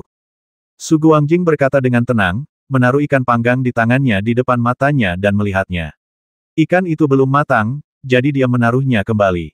Kuota Tang Ao sedikit mengernyit saat mendengar ini. Tampaknya semua dunia besar di dunia ini sama saja. Jika ingin memasuki harta karun yang diketahui semua orang dan dibuka bersama, Anda harus melalui pertempuran berdarah dan pemenangnya adalah raja. Jika ini terjadi di waktu lain, Tang Ao tentu tidak akan ragu sedikit pun. Dengan wilayah kekuasaan dan kekuatannya, dia jelas merupakan salah satu dari sedikit pesaing di antara rekan-rekannya, jika tidak tanpa lawan. Bahkan orang-orang kuat veteran tidak akan memiliki banyak peluang untuk menang di depannya. Namun sekarang semuanya berbeda. Sekarang dia hanya memiliki keinginannya untuk menggunakannya. Meskipun waktu operasi instan telah ditingkatkan menjadi 1/1000 detik, lawan-lawannya tidak semuanya bodoh. Itu masih efektif untuk pertama kalinya, tetapi untuk kedua dan ketiga kalinya, itu akan berbahaya. Terutama saat berhadapan dengan seorang guru besar di alam suci tingkat ke-6 atau ke-7, makhluk seperti itu seringkali memiliki pikiran yang teguh dan jiwa yang tanpa celah. Pada dasarnya mustahil untuk mengalahkannya secara instan saat mereka sudah siap, dan ia tidak dapat menahan serangan balik lawan. Memikirkan hal ini, Tang Ao berkata kepada Su Guangjing, Saudara Su, dilihat dari situasi saat ini, dengan kondisi saya saat ini, jika kita bertarung di atas ring, 1 atau 2 pertandingan mungkin tidak apa-apa, tetapi jika harus 3 atau 4 pertandingan, atau bahkan 5 atau 6 pertandingan, saya khawatir akan sulit untuk mempertahankannya. Bagaimana dengan persaingan untuk mendapatkan kuota ini? Menurut rincian yang dibahas sebelumnya, setiap sekte dan sekolah telah dialokasikan sejumlah tempat berdasarkan kekuatan mereka, dan mereka dapat langsung masuk. Tempat yang tersisa bergantung pada kemampuan mereka sendiri. Selain kekuatan utama dari dunia Jiushu, ada juga beberapa master independen yang datang kali ini. Saat Su Guangjing menyobek sepotong ikan panggang dan memasukkannya ke dalam mulutnya, dia melanjutkan, sebagian kecil tempat yang tersisa secara alami akan diberikan kepada mereka, dan kemudian kekuatan-kekuatan besar akan bersaing untuk mendapatkan tempat yang tersisa. Kompetisi dibagi menjadi 3 babak, dan hanya ada satu persyaratan yang kuat akan dihormati. Jika kamu bisa berdiri di atas panggung dan memastikan tidak ada yang berani menantangmu, kamu akan dianggap telah memenangkan tempat. Selama ada yang datang untuk melawanmu, kamu harus terus berjuang sampai kamu mengalahkan semua orang. Tentu saja, jika tidak ada yang berani menantangmu begitu kamu melangkah ke atas panggung, itu juga dianggap lulus. Mendengar ini, Tang Ao mengerutkan kening lebih erat. Aturan seperti itu, terlepas dari apakah itu baik atau buruk, sangat merugikannya. Pertama-tama, dia bukan dari dunia Jiushu, jadi tentu saja dia tidak memiliki reputasi di sana, jadi semua orang pasti akan memperlakukannya sebagai buah kesemek yang lembut. Kedua, bahkan jika dia menunjukkan kekuatannya yang dahsyat dan mengejutkan seluruh penonton, akan selalu ada pemuda pemberani yang akan maju. Beberapa orang bahkan mungkin memanfaatkan kesempatan seperti itu dan mempertaruhkan nyawa mereka untuk mendapatkan kesempatan menjadi terkenal. Tang Ao telah mengalami banyak hal seperti itu. Baginya, semakin lama pertarungan berlangsung, semakin tidak menguntungkan. Namun, jika dia tidak bertarung, dia tidak akan bisa mendapatkan tempat untuk memasuki harta karun. Dia tidak takut bertarung tiba-tiba dengan orang-orang kuat di dunia Jiushu yang berada di bawah level ke-7 atau ke-8 alam suci dalam pertarungan 1 lawan 1. Namun, begitu Anda mencapai level ke-9 atau lebih, masalahnya menjadi dipertanyakan. Jika Anda bertemu dengan Kaisar Dewa setengah langkah, tidak perlu mengatakan apapun, lari saja. Mengenai makhluk tertinggi, Tang Ao tahu bahwa begitu dia menjadi sasaran, tunggu saja kematiannya. Oleh karena itu, jika Anda ingin menyelinap masuk, peluang keberhasilannya mendekati nol. Sebagai perbandingan, pergi ke ring jelas lebih dapat diandalkan. Memikirkan hal ini, Tang Ao berbalik dan berkata kepada Su Guangjing, apakah mungkin saya akan bertemu dengan seorang master yang tidak dapat dikalahkan oleh siapapun di ronde pertama dan menang dalam sekali jalan? Ya, asalkan kamu punya keyakinan untuk mengalahkan orang-orang itu. Su Guangjing berkata dengan acuh tak acuh, lalu tersenyum dan berkata tetapi mereka seharusnya sudah mendapat jatah untuk masuk langsung, jadi tidak perlu memperebutkannya. Hatinya sedikit mencelos. Setiap dunia besar pasti memiliki beberapa bintang baru yang sedang naik daun seperti yang dikabarkan. Dia sendiri adalah salah satu dari dua pilar benua Zhenwu, tetapi seorang master seperti itu tidak perlu menghabiskan terlalu banyak upaya untuk sesuatu yang sudah ada di tangannya. Pada titik ini, Tang Ao selalu merasa bahwa masalah ini sangat merugikannya tidak peduli bagaimana dia melihatnya. Setelah berpikir lama, dia akhirnya menatap Su Guangjing dan berkata, Saudara Su, saya khawatir ketika saatnya tiba, saya harus meminta bantuan Anda. Kau ingin aku bertarung terlebih dahulu, lalu kau bisa datang setelah tidak ada yang berani bertarung. Su Guangjing memikirkannya dan langsung tahu apa yang dipikirkan Tang Ao. Ia berkata dengan tenang, tapi bagaimana kau tahu bahwa jika kau mengalahkanku, tidak akan ada yang punya ide lain? Kita bicarakan saja nanti. Lagi pula tidak ada cara lain. Ngomong-ngomong, bolehkah kita membasmi orang dalam kompetisi, kata Tang Ao sambil menyipitkan matanya. Tentu saja, asalkan kamu bisa membasmi mereka. Su Guangjing tersenyum tipis, menatapnya dengan ekspresi aneh di wajahnya, matanya menunjukkan makna yang menyeramkan, dan melanjutkan di masa lalu, dalam kompetisi arena di dunia Jiushu, seseorang membasmi 32 penantang berturut-turut dan menjadi terkenal dalam satu gerakan. Gampang, kalau ada yang berani muncul, basmi saja dia. Tang Ao melambaikan tangannya dan menyelesaikan masalah itu. Adapun beruang coklat, mereka tidak perlu mempertimbangkannya. Dalam kompetisi cincin, tidak akan ada yang lebih kuat darinya. Selama orang ini menggerakkan tubuhnya yang gemuk, semuanya akan jelas. Kecuali kepalanya ditendang oleh pintu, dia tidak akan pernah datang untuk memprovokasinya. Tidak terjadi apa-apa hari itu. Pada hari ketiga, kedua pria dan seekor binatang buas itu telah melakukan segala persiapan dan menuju ke arah tempat harta karun itu akan dibuka. Tidak butuh waktu lama untuk mencapai tempat itu. Dari kejauhan, mereka melihat bahwa itu adalah sebuah danau yang sangat besar. Pinggiran danau itu sudah dikelilingi oleh orang-orang. Tang Ao melirik sekilas dan jumlah totalnya mungkin tidak kurang dari 10.000. Ini adalah pertama kalinya baginya melihat begitu banyak master berkumpul di satu tempat. Yang terlemah di antara mereka hanya berada di level pertama alam ilahi. Jika dia berada di benua Zhenwu, dia akan cukup untuk menyapu bersih semua monster dan setan. Bagian tengah danau adalah tempat pintu masuk harta karun itu. Pada sore hari, segel itu akan bergetar dan Dewa Gunung Salju Besar akan bertindak dan menyatukan kekuatan semua keluarga untuk menghancurkannya. Setelah itu, kamu bisa masuk, kata Su Guangjing kepada Tang Ao sambil melihat ke bagian tengah danau. Apakah setengah hari sudah terlambat untuk kompetisi? Tang Ao sedikit mengernyit. Tampaknya sulit untuk menentukan pemenang di antara begitu banyak orang dalam waktu setengah hari. Lagi pula, tidak semua orang dapat memantapkan posisi mereka sebagai penguasa absolut dengan naik ke panggung dan melawan satu atau dua orang. Pintu masuk ke tempat harta karun akan dibuka 3 kali secara total, jadi orang-orang yang masuk secara alami akan dibagi menjadi 3 kelompok. Tetapi Anda harus tahu bahwa semakin awal Anda masuk, semakin besar keuntungan yang akan Anda miliki, dan semakin banyak hal yang bisa Anda dapatkan. Kata Su Guangjing, matanya tiba-tiba berputar. Mengikuti arah pandangan Su Guangjing, dia melihat Su Changyan menuntun anak-anak keluarga Su berjalan ke sisi ini. Dia sepertinya merasakan sesuatu, jadi dia juga melihat ke sini. Ayah dan anak itu saling memandang tetapi tidak mengatakan apa-apa. Su Guangjing berbalik dan berjalan ke sisi lain. Tang Ao tersenyum canggung dan mengikutinya dengan wajar. Melihat ini, Su Changyan memasang ekspresi aneh di wajahnya, seolah-olah dia ingin mengatakan sesuatu tetapi ragu-ragu. Namun, dia tidak mengatakan apapun pada akhirnya. Jumlah orang di tepi danau terus bertambah. Ketika jumlahnya hampir mencapai 20.000, aura agung tiba-tiba turun dari langit, dan kemudian seorang pria dengan cahaya keemasan cemerlang di sekujur tubuhnya terlihat jatuh dari atas. Setelah diperiksa lebih dekat, itu adalah seorang pria muda. Ketika Su Guangjing melihat lelaki ini, matanya berbinar, dan dia bergumam dengan nada agak muram Dongmen Changkong. Apakah kamu mengenalnya? Apakah kamu menaruh dendam padanya? Tang Ao mendengar nada permusuhan dalam nada bicara Su Guangjing dan bertanya tanpa sadar. Penampilan Dongmen Changkong tampak sedikit terlalu mempesona dan agung, tetapi dari aura yang dipancarkannya, tampaknya dia memiliki modal untuk melakukannya. Murid langsung Dewa Gunung Salju Besar, generasi muda nomor 1 di dunia besar Jiushu, putra Gunung Salju Besar, orang yang paling mungkin mencapai ranah Kaisar Dewa tertinggi. Namanya dikenal semua orang di dunia besar Jiushu. Ada sedikit nada sarkasme dan ejekan dalam nada bicara Su Guangjing.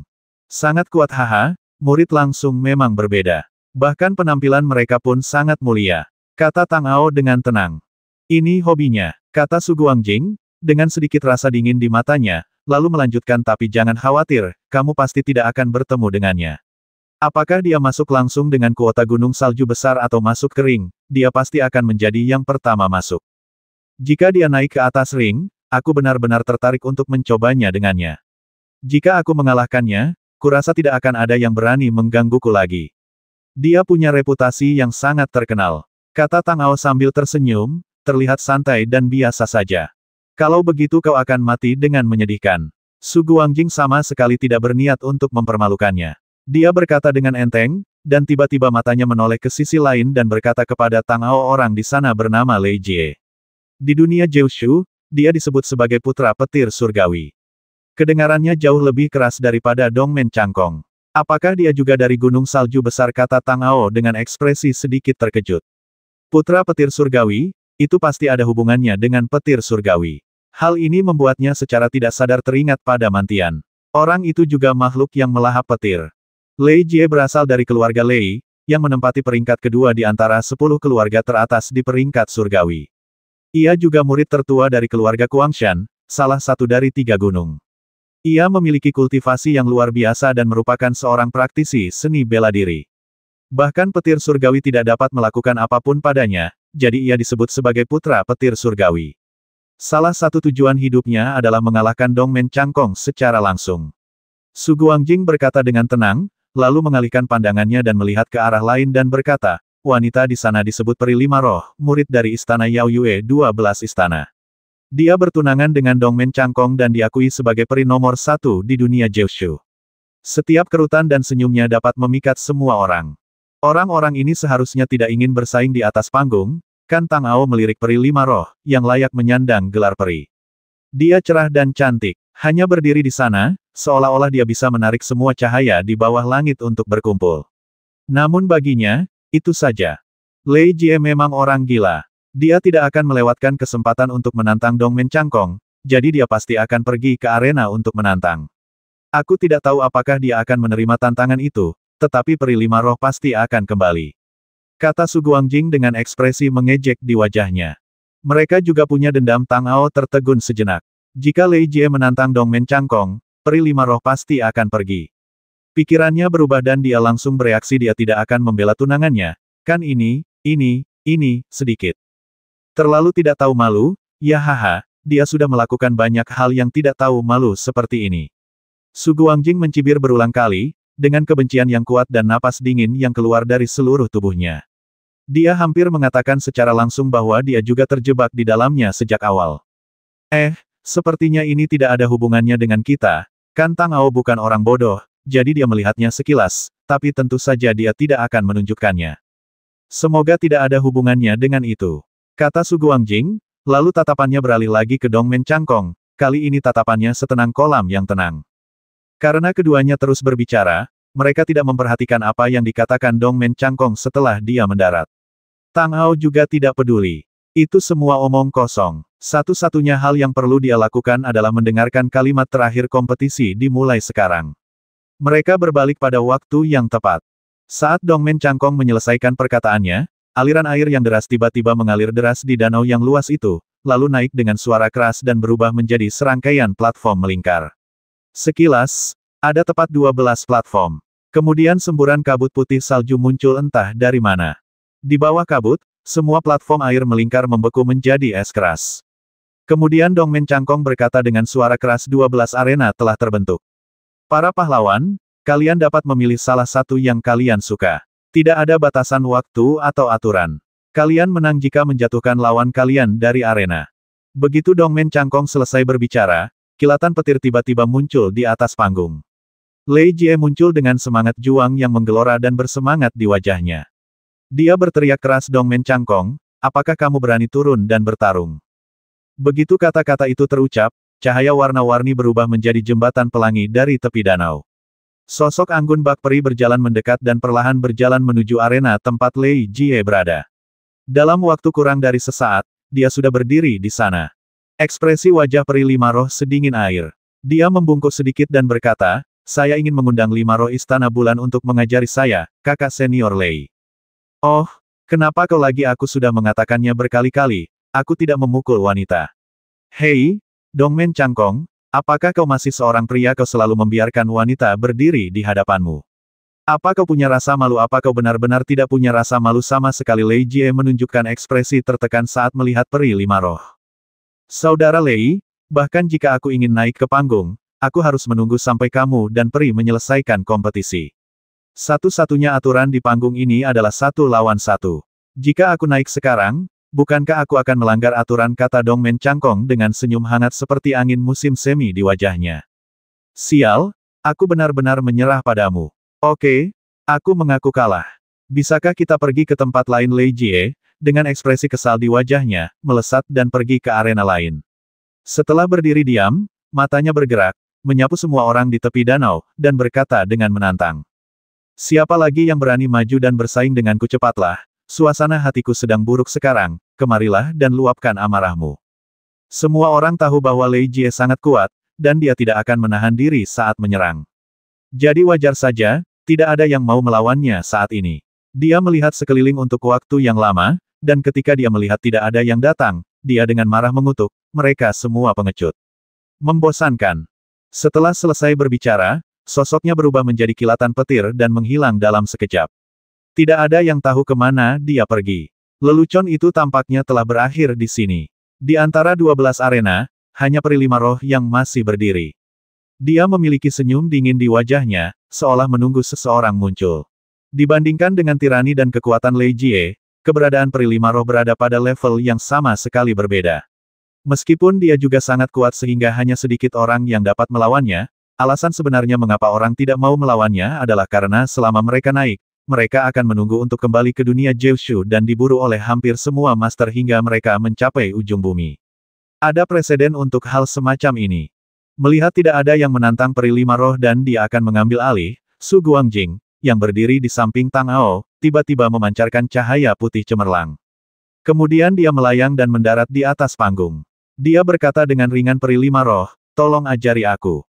Sial, dari mana datangnya si bodoh ini? Apa dia mencari kematian? Beraninya dia menantang Peri Lima Roh untuk berduel? Orang pembawa sial, aku akan membasminya. Benar-benar ada orang yang tidak takut mati. Ini menarik. Siapa orang ini? Kok aku belum pernah melihatnya sebelumnya? Apakah dia di sini untuk menarik perhatian? Apakah dia tidak mempertimbangkan kesempatan? Aku tidak peduli. Aku sudah mencatat orang ini. Saat dia turun, aku akan memotong-motongnya dan memberikannya pada Guk-Guk. Beraninya dia menghujat periku. Begitu Su Guangjing terbang ke atas panggung, ia membangkitkan amarah orang banyak. Tang Ao bahkan merasakan hawa dingin yang tiba-tiba meletus dari orang-orang di sebelahnya, dan niat membasmi muncul di antara mereka. Orang-orang ini benar-benar memiliki niat membasmi yang nyata. Kata-kata yang keluar dari mulutnya tentu saja tidak tertahankan untuk didengar. Dia hampir mengutuk semua leluhur keluarga. Dan dia tampak tidak puas dengan itu. Tang Ao bahkan tidak menoleh. Hanya karena mereka berdua berdiri bersama sebelumnya, dia membangkitkan permusuhan orang-orang ini. Salah satu dari mereka berkata, Hei, yang di depan, aku sedang berbicara denganmu. Aku melihat orang menyebalkan itu berdiri di sebelahmu tadi. Kalian berdua saling kenal, kan? Sial, apakah dia mencari kematian? Beraninya kau menghujat 5 peri roh kami. Itu benar-benar tidak bisa dimaafkan. Karena kalian saling kenal, maka matilah bersama-sama. Ketika kau bereinkarnasi di kehidupan berikutnya dan memilih seseorang untuk berjalan bersama, sebaiknya kau berhati-hati terlebih dahulu dan jangan berdiri bersama semua orang pembawa sial. Aku sangat marah. Orang menyebalkan, berlututlah sekarang dan bersujudlah kepada Peri Lima Roh untuk mengakui kesalahanmu. Aku masih bisa mengampuni nyawamu. Jika kau sedikit saja lamban, berhati-hatilah dengan pisauku. Mendengar ini, Hati Tangao tiba-tiba melonjak karena hawa dingin, dan keinginan yang besar tiba-tiba meletus. Dia menoleh dan menatap dingin ke arah orang yang memintanya untuk berlutut. Tampaknya ada neraka Shuro yang mengerikan muncul di matanya, dan langsung tenggelam ke mata orang itu.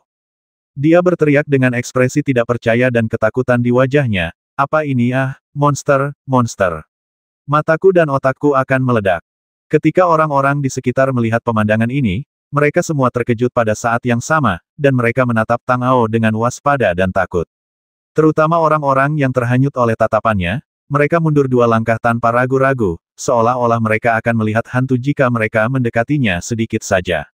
Efek dari pemikiran yang luas telah tercapai. Tangao tentu saja tidak akan memperhatikan orang-orang biasa ini lagi. Dia menatap arena di tengah danau dengan saksama. Gelombang besar jiwa dan kemauannya memastikan bahwa penglihatannya dalam dan apa yang dilihatnya jelas. Di atas panggung, wajah Su Guangjing sesuram air, dan tidak ada emosi yang terlihat di permukaan, tetapi hanya dia yang bisa merasakan aliran energi di dalamnya. Sebaliknya, ada sedikit keterkejutan di wajah Peri Lima Roh, karena dia tampaknya tidak menyangka bahwa seseorang benar-benar akan naik ke atas panggung. Dia membungkuk sedikit dan berkata dengan sopan, "Saudara Su, tolong beri saya beberapa saran." Pada saat itu, wajah Su Guangjing tiba-tiba tertutup oleh embun beku, diikuti oleh gelombang napas, dan kilatan cahaya pedang seputih salju tiba-tiba muncul dan langsung menuju ke arah Peri Lima Roh. Perubahan momentum yang tiba-tiba membuat ekspresi Peri Lima Roh berubah, dan dia merasa semakin gelisah. Bahkan jika dia hanyalah murid biasa di dunia Jiushu dan tidak begitu mengaguminya, dia setidaknya harus mendengar namanya, meskipun itu hanya pura-pura sopan. Sejak pria ini melangkah ke panggung, dia menjadi dingin dan kaku, seolah-olah dia telah membeku selama ribuan tahun. Meskipun dia jelas-jelas telah mengikuti semua etiket, hal itu tampaknya membuatnya semakin marah. Kekuatan serangannya juga sangat kuat, seolah-olah ada kebencian yang mendalam di antara kedua belah pihak. Itu tidak dapat dipahami. Namun, cahaya pedang ini begitu kuat dan luar biasa. Hal-hal lain bisa dibicarakan nanti, tetapi kekuatan gerakan ini tidak bisa diabaikan. Dalam sekejap pikiran, Peri Lima Roh mengangkat tangannya dan menyerang. Kemudian seberkas cahaya warna-warni menyapu, seperti jembatan pelangi. Cahaya 5 warna itu bertabrakan dengan cahaya pedang, dan seketika itu juga cahaya yang cemerlang dan bergelombang meledak. Hembusan angin bertiup dengan aura yang mengejutkan, membawa kekuatan yang luar biasa. Meskipun arena es laut itu sangat keras, jauh lebih kuat dari emas dan batu, suara klik yang tajam terdengar. Retakan selebar jari muncul di permukaan es, dan tampaknya akan runtuh. Dalam sekejap, kabut putih muncul dan memenuhinya, sehingga memastikan stabilitas arena. Itu tidak pecah menjadi potongan-potongan es setelah kedua pria itu bertarung. Dengan memutar pergelangan tangannya, Su Guangjing memegang pedang giok di tangannya. Ekspresinya tenang, tanpa ada perubahan emosi. Saat dia mengangkat tangannya, cahaya pedang yang lebih tajam dan lebih mengerikan melesat keluar. Begitu cepatnya sehingga tiba di depan Peri Lima Roh dalam sekejap. Pedang itu mengandung aura yang sangat tajam. Tiba-tiba melihat cahaya pedang seperti itu muncul dan menusuk tepat di depannya, wajah Peri Lima Roh tiba-tiba tenggelam. Dia bahkan merasakan sedikit niat membasmi yang dingin darinya. Siapa orang ini, mengapa dia terlihat begitu akrab dan memiliki permusuhan dan kebencian terhadapnya? Sebagai murid terbaik Istana Yao Yue, dia yakin bahwa dia berusaha sebaik mungkin untuk bersikap bijaksana dalam perkataan dan perbuatannya. Tidak peduli siapa yang ditemuinya, dia akan selalu bersikap sopan terlebih dahulu. Jadi, bahkan jika dia bertemu seseorang yang tidak tertarik dengan identitas dan penampilannya, mereka akan bersikap sopan satu sama lain. Bahkan jika dia bertindak, itu hanya formalitas karena aturan, dan kekuatannya sangat kecil, apalagi niat membasmi. Untungnya, meskipun dia sangat terkejut, Peri Lima Roh bukan hanya sebuah vas. Untuk memiliki reputasi dan kekuatan seperti yang dimilikinya saat ini, dia tentu memiliki kemampuannya sendiri. Saat cahaya pedang mengalir, tiba-tiba muncul di depannya, dan dia melihat gelombang aura di sekelilingnya. Kemudian, gelombang cahaya warna-warni meledak dan mengembun menjadi lapisan tipis tirai cahaya 5 warna di sekelilingnya. Aliran aura itu seperti mimpi, seolah-olah akan hancur total jika dia mengerahkan sedikit lebih banyak kekuatan. Cahaya pedang kemudian jatuh ke atasnya. Tiba-tiba, muncul gelombang cahaya yang sangat terang, yang terlalu menyilaukan untuk dilihat. Peri Lima Roh itu memasang ekspresi dingin di wajahnya. Dia membalikkan telapak tangannya, dan cahaya 5 warna yang lebih megah melonjak keluar, berubah menjadi seberkas cahaya besar, yang menyerang Su Guangjing dengan kekuatan yang tak tertandingi. Ada kilatan penghinaan dan ejekan di matanya. Menghadapi gerakan peri lima roh ini, Su Guangjing tampaknya tidak memiliki rasa takut di dalam hatinya. Tepatnya, dia tidak pernah memiliki sedikit pun rasa kagum terhadap peri itu secara keseluruhan, dan tampaknya dia tidak peduli dengan kesenjangan alam antara kedua belah pihak. Cahaya pada pedang giok itu berputar dan menusuk lurus ke arah cahaya merah yang berwarna-warni. Kedua sinar cahaya itu tiba-tiba bertabrakan satu sama lain, menyapu gelombang udara yang mengerikan. Saat menyebar, kedua sosok itu bergerak pada saat yang sama. Saat cahaya dan bayangan berkedip, mereka terus-menerus bertabrakan dan bertabrakan, meletus dengan ledakan suara keras. Orang-orang di Jiushu World di tepi danau menyaksikan pertandingan arena yang begitu sengit dan mengerikan. Masing-masing dari mereka memiliki ekspresi terkejut yang tak dapat dijelaskan di mata mereka, dan pada saat itu mereka menjadi linglung. Beberapa orang bahkan membuka mulut mereka lebar-lebar dan bahkan tidak menyadari bahwa air liur mereka jatuh. Ya ampun, ini terlalu ganas. Siapa orang ini? Kekuatan kultivasinya sangat mengerikan. Sepertinya aku belum pernah mendengar orang seperti itu sebelumnya. Apakah dia seorang ahli pengembara? Ini tidak mungkin. Bagaimana mungkin seorang ahli pengembara tidak memamerkan kemampuannya? Ya ampun, dengan kekuatan sekuat itu, Lei Jie dan orang-orang sejenisnya mungkin tidak lebih dari itu. Tidak heran dia berani mempertaruhkan nyawanya dan menyinggung peri lima roh. Dia pasti sangat cakap. Siapa yang berani bertarung dengan master seperti itu dengan mudah?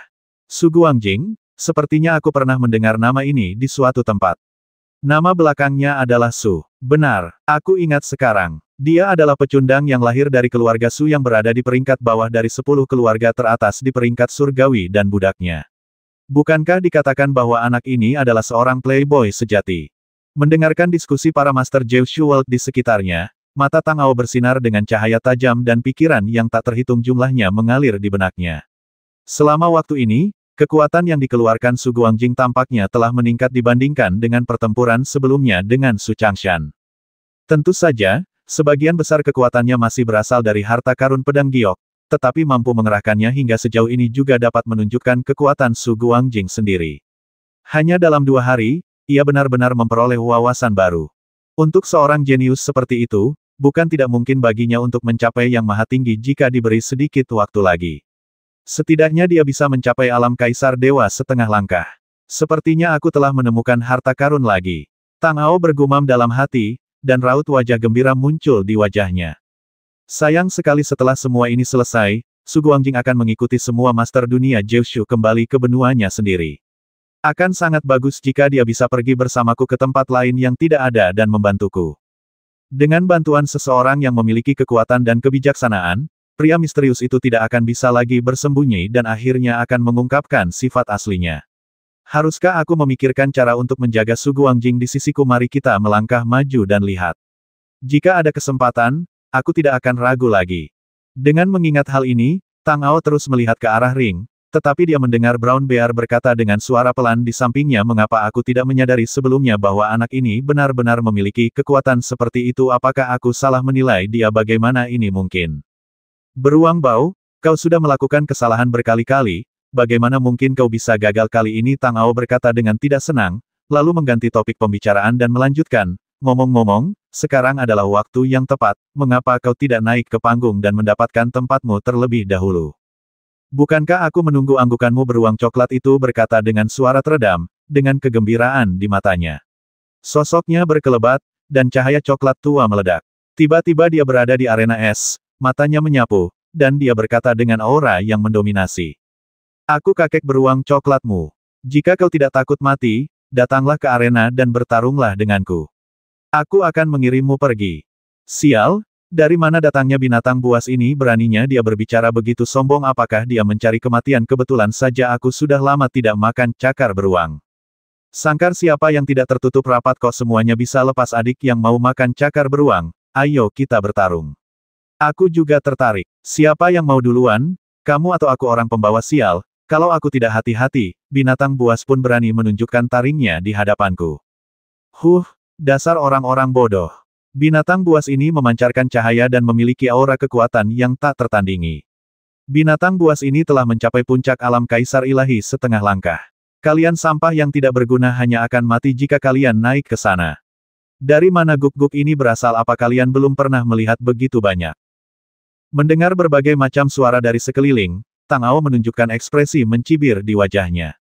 Kekuatan beruang coklat itu terungkap oleh beberapa orang dengan penglihatan yang lebih baik. Namun, di saat yang sama, akan selalu ada beberapa anak muda dengan penglihatan yang kurang baik yang akan datang dan menguji kekuatannya. Orang pembawa sial, itu hanya binatang buas. Aku di sini untuk melihat kemampuan apa yang dimilikinya sehingga dia begitu sombong. Benar saja, seseorang tidak dapat menahan diri untuk tidak meraung marah, dan tubuhnya berubah menjadi seberkas cahaya, melesat ke arah arena tempat beruang coklat itu berada, dan mendarat di atasnya dalam sekejap mata. Dengan raut wajah yang angkuh, lelaki itu menatap beruang coklat itu dengan pandangan menghina dan berkata dengan nada sarkastis, "Hei, binatang buas, dari kandang siapa kau kabur? Kenapa kau tidak kembali dan menjadi hewan peliharaan? Kenapa kau datang ke sini untuk belajar dari manusia? Sepertinya kau tidak menginginkan cakar beruangmu." Sudah kubilang gila. Beruang coklat itu menjadi marah setelah mendengar ini. Cahaya coklat tua meledak dari tubuhnya, dan cakar beruang itu menghantam pria itu. Gelombang kekuatan yang mengerikan melonjak dari cakarnya. Beruang itu bertekad untuk membasminya. Jika dia terkena, otak pria itu pasti akan meledak. Pria ini tadinya sangat sombong, dengan ekspresi yang mengatakan akulah yang terkuat, aku pasti bisa mengalahkanmu, beruang bau ini. Namun, ketika dia melihat cakar itu keluar, ekspresinya tiba-tiba berubah, menjadi mengerikan dan bengkok. Dia tidak berani memiliki niat sedikit pun, dan energi asli dalam tubuhnya menyembur keluar dengan putus asa. Semburan cahaya itu menyapu badai tornado dan langsung melesat ke arah beruang coklat itu. Dalam sekejap mata, beruang itu menghantam tubuhnya, membuat suara bang yang keras, seperti guntur. Banyak master di tepi danau melihat kekuatan yang mengerikan itu meledak dalam sekejap saat beruang coklat dan pria itu bertarung satu sama lain, dan mereka semua menampakkan ekspresi yang luar biasa di wajah mereka, tetapi bagaimanapun juga, mereka terlalu jauh dan tidak dapat benar-benar merasakan tekanan penuh di dalam. Di mata semua orang, beruang coklat tidak lebih dari sekadar binatang buas. Ia tidak akan menimbulkan banyak ancaman bagi tuan manusia, apalagi binatang buas sungguhan.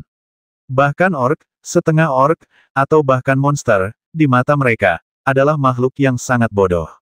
Jika bukan karena pemeliharaan langit dan bumi, yang memberi mereka keuntungan besar saat mereka lahir, mereka mungkin akan selalu direduksi menjadi makanan bagi umat manusia. Bagaimana mereka bisa memiliki kesempatan untuk berlatih dan memahami 5 jalan, membangkitkan kecerdasan spiritual mereka, berbicara bahasa manusia, atau bahkan belajar untuk hidup dan hidup seperti manusia. Cek-cek, berani taruhan kalau hari ini aku pasti akan memakan kaki beruang itu. Kalau ada yang tidak setuju, silakan datang dan coba. Kalau aku kalah, aku akan langsung memakan kotorannya. Pergilah, jika kamu punya preferensi khusus untuk makanan, pergilah dan bersenang-senanglah. Orang ini agak terlalu tidak sabaran. Dia langsung mengeluarkan seluruh kekuatannya. Bukankah dia akan mengakhiri pertarungan dengan satu gerakan? Apa bagusnya ini? Ya, itu sangat membosankan. Bahkan jika dia ingin pamer, itu terlalu cepat dan terlalu lugas. Sasarannya terlalu buruk. Dia hanya beruang bau. Kadang-kadang dia beruntung dan memahami sedikit misteri, jadi dia ingin. Orang-orang di dunia Jiushu masih menunjukkan ekspresi arogansi di wajah mereka dan masih mengucapkan kata-kata yang mengejek dan menghina, tetapi sebelum mereka dapat menyelesaikan kata-kata mereka, sebuah tamparan di wajah terjadi.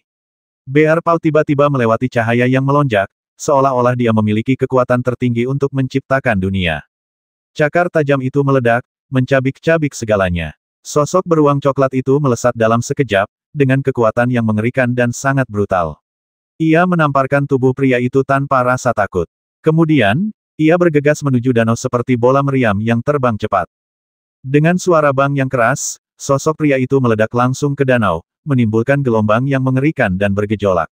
Potongan-potongan besar air dingin memercik ke penonton di dekatnya, membasahi mereka semua. Orang-orang yang awalnya dalam keadaan ekspresi stagnan tiba-tiba terkejut oleh air dingin dan kembali sadar dalam sekejap. Mereka semua menatap tempat ini dengan ekspresi yang luar biasa, dan menghela napas dan berbicara dengan kaget bagaimana ini bisa begitu kejam dan mengerikan.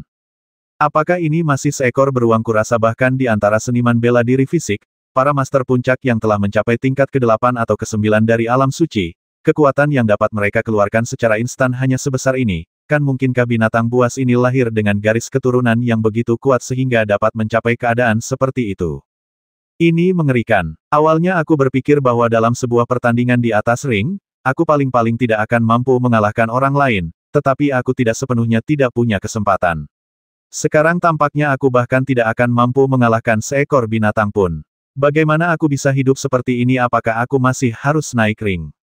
Tidak peduli apa yang dikatakan orang-orang di tepi danau, beruang coklat, yang telah membasmi seorang tuan yang sombong dengan satu cakar, sekarang bersemangat tinggi. Ada cahaya yang tajam di mata beruang itu. Tatapannya menyapu wajah semua orang di sekitarnya, dan dia berteriak keras dengan ekspresi menggoda dan sombong. Siapa lagi mungkinkah kau, sampah umat manusia, memiliki kekuatan yang sangat kecil sehingga menggelikan jika tak seorang pun berani maju.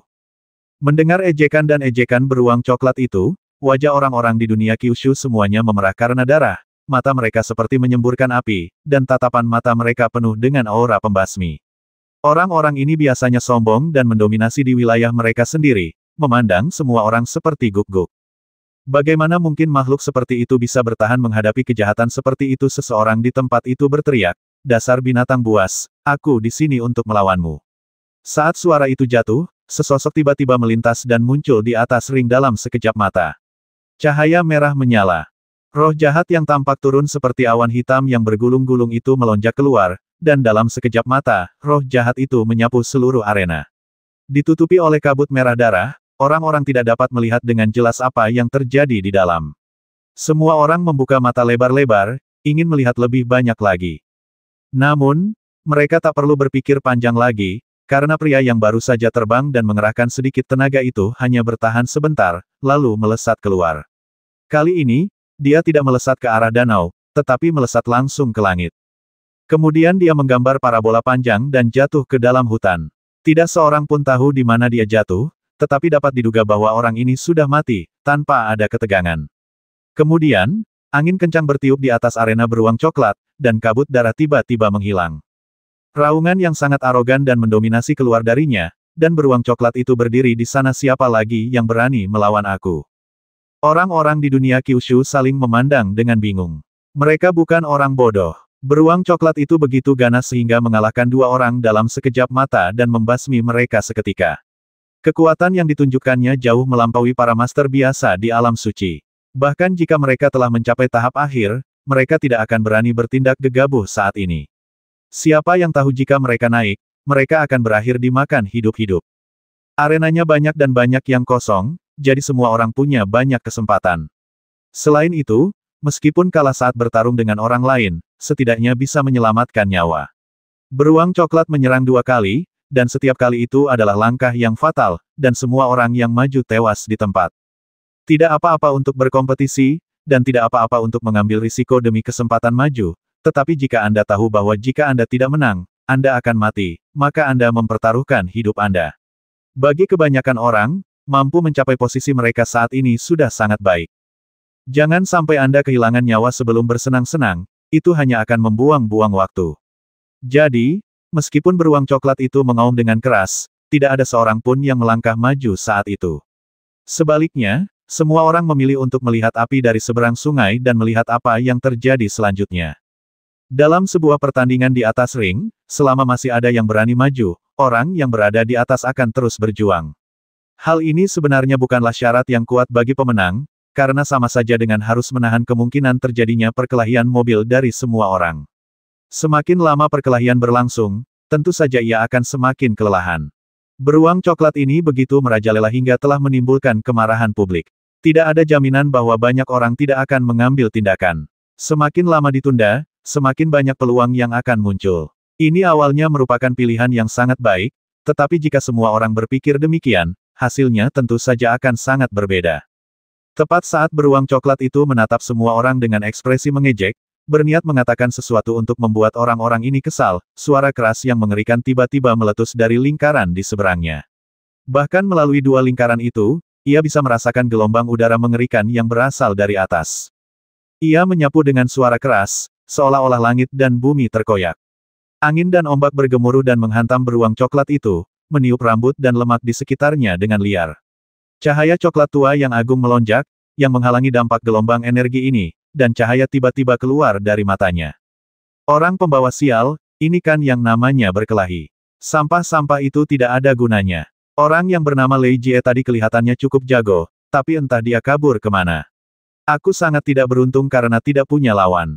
Di panggung antara Su Guangjing dan Peri Wuling, pertarungan antara keduanya telah mencapai momen paling menegangkan. Kedua belah pihak telah mengerahkan seluruh kekuatan mereka dengan harapan dapat mengalahkan yang lain, tetapi kekuatan kultivasi mereka tampaknya setara satu sama lain, sehingga sulit untuk menentukan pemenangnya. Saat mereka terus bertabrakan dengan kuat, hasil akhirnya tampaknya adalah kehancuran bersama. Peri Lima Roh memiliki ekspresi muram dan dingin di wajahnya. Hatinya dingin saat dia berpikir, siapa sebenarnya orang ini, mengapa dia melawanku dengan putus asa, apakah dia gila? Saya jelas tidak ingat di mana saya pernah melihatnya sebelumnya. Bahkan jika ada konflik di antara kita, itu seharusnya hanya masalah kecil. Tidak masuk akal dan picik bagi seorang pria untuk menaruh dendam padanya karena masalah sekecil itu. Su Guangjing menatap Peri Lima Roh dengan tenang, dengan sedikit sarkasme di matanya, dan berkata sambil mencibir, aku tidak menyangka bahwa Peri Lima Roh, yang berdiri di puncak dunia Jiushu dan dikelilingi oleh cahaya yang tak terhitung jumlahnya, akan berada dalam keadaan yang sangat memalukan hari ini. Sungguh lucu. Saudara Su, kita semua tahu perbedaan kekuatan antara kamu dan aku. Meskipun aku tidak tahu di mana aku telah menyinggungmu di masa lalu, tidak mudah untuk berkultivasi ke tingkat seperti itu. Mengapa kamu harus memaksaku melakukan ini? Cahaya aneh melintas di mata Peri Lima Roh. Dia menatap Su Guangjing dan berkata dengan suara yang dalam, bagaimana kalau begini, kita berdua berhenti bertengkar sekarang. Kali ini, kamu menang, dan aku mengaku kalah. Bagaimana kalau kita berteman? Haha, teman-temanmu memang mudah didapat. Selama mereka cukup kuat, siapapun yang tidak bisa kau kalahkan bisa dianggap temanmu. Kan Su Guangjing terkekeh sebentar, dengan nada mengejek yang sama sekali tidak disembunyikan, dan melanjutkan, aku hanya tidak tahu apa yang dipikirkan Dong Men Cangkong tentangmu yang punya begitu banyak teman, atau apakah dia secara pribadi mengangguk kepadamu untuk berteman dan berkomunikasi lebih banyak di dunia. Kakak, bukankah terlalu berlebihan bagimu untuk mengatakan itu? Meskipun Wu Ling hanyalah seorang wanita, aku tidak akan membiarkanmu menghinanya dengan begitu sembrono. Ketika Peri Wu Ling mendengar kata-kata penghinaan terang-terangan dari Su Guangjing, wajahnya langsung tertutup lapisan es, dan napasnya bergejolak dan dingin. Itu saja, haha, kata-kata itu terdengar sangat bagus. Apakah aku menghinamu? Haha, apakah ini penghinaan? Aku hanya mengatakan yang sebenarnya. Sayang sekali kau tidak akan pernah mengingat siapa aku. Tapi itu tidak penting lagi. Su Guangjing mencibir. Ketika kebencian sudah mencapai titik ekstrim, apapun bisa terjadi. Sebagai salah satu eksistensi paling cemerlang dari generasi baru di dunia Jiushu, Peri Lima Roh sangat jelas tentang hal ini di dalam hatinya. Jadi di masa lalu, setiap kali dia memiliki dendam dengan seseorang, dia akan memilih untuk mengambil inisiatif untuk menunjukkan niat baik kepada pihak lain terlebih dahulu, untuk memastikan bahwa dia dapat meredakan hubungan di antara mereka. Jika tidak, maka dia akan kembali dan memotong akar masalahnya. Akibatnya, ketika Peri Lima Roh melihat Su Guangjing, dia sama sekali tidak punya kesan padanya. Dia bahkan tidak tahu kapan dia bertemu orang ini dan bagaimana dia punya dendam padanya, dan mengapa dia begitu membencinya. Hal seperti itu seharusnya tidak terjadi padanya. Namun karena masalah itu sudah terungkap di hadapannya, dia tidak punya pilihan lain. Karena pihak lain tidak mau menerima kebaikannya, dia hanya bisa membasminya. Namun, ini adalah pertama kalinya dia melakukan hal seperti itu di depan begitu banyak orang, dan dia masih agak tidak nyaman dengan hal itu. Pikirannya berubah, dan jejak niat membasmi yang dingin melintas di matanya. Saat cahaya dingin itu muncul, seberkas cahaya warna-warni tiba-tiba berkumpul di pedang di tangannya, seolah-olah pelangi di langit ditarik ke bawah dan menutupinya. Itu tampak mempesona dan sangat indah. Haha, apakah kau sudah tahu bahwa akulah orang yang tidak bisa kau ubah pikirannya, jadi kau berencana untuk membasmiku? Itu benar, jadi aku tidak terlalu khawatir saat membasmimu. Su Guangjing terkekeh sebentar, dan cahaya pada pedang giok itu tiba-tiba menghilang. Dia membelai pedang itu dengan tangannya dan melanjutkan. Kau tahu, aku seharusnya berterima kasih padamu. Jika bukan karena apa yang terjadi saat itu, aku mungkin akan tetap naif untuk waktu yang lebih lama, dan aku tidak akan bisa mendapatkan pedang abadi ini, juga tidak akan bisa menemukan cakram giok jiwa. Jadi, kematianmu di bawah pedangku adalah kematian yang pantas. Pedang peri ini adalah pedang peri yang legendaris. Mendengar ini, Peri Lima Roh pertama kali menunjukkan ekspresi ragu, dan kemudian memikirkan sesuatu yang sangat mengejutkan. Dia berbicara dengan nada yang sangat terkejut, dan sorot matanya ketika dia melihat Su Guangjing juga berubah total. Dengan status dan kedudukan setinggi peri lima roh, tidak banyak hal yang masih bisa menggerakkan hatinya, dan hal-hal yang bisa mengejutkannya bahkan lebih jarang. Di antaranya adalah pedang peri ini. Sebagai seorang kultivator pedang, dia secara alami tahu apa arti pedang ini. Menurut rumor kuno, ada binatang buas yang tersisa dari kekacauan purba, yang mendatangkan malapetaka di dunia dan melahap semua hal. Akibatnya, langit dan bumi memunculkan keberadaan makhluk abadi, dan menggunakan sumber energi asli sebagai senjata mereka untuk membasmi semua roh jahat. Harta karun legendaris itu adalah pedang abadi. Selain itu, Soul Jadebi juga merupakan harta karun dalam rumor kuno. Itu adalah tempat berkumpulnya jiwa dan roh makhluk hidup. Itu memiliki kekuatan yang tak terduga dari para hantu dan dewa.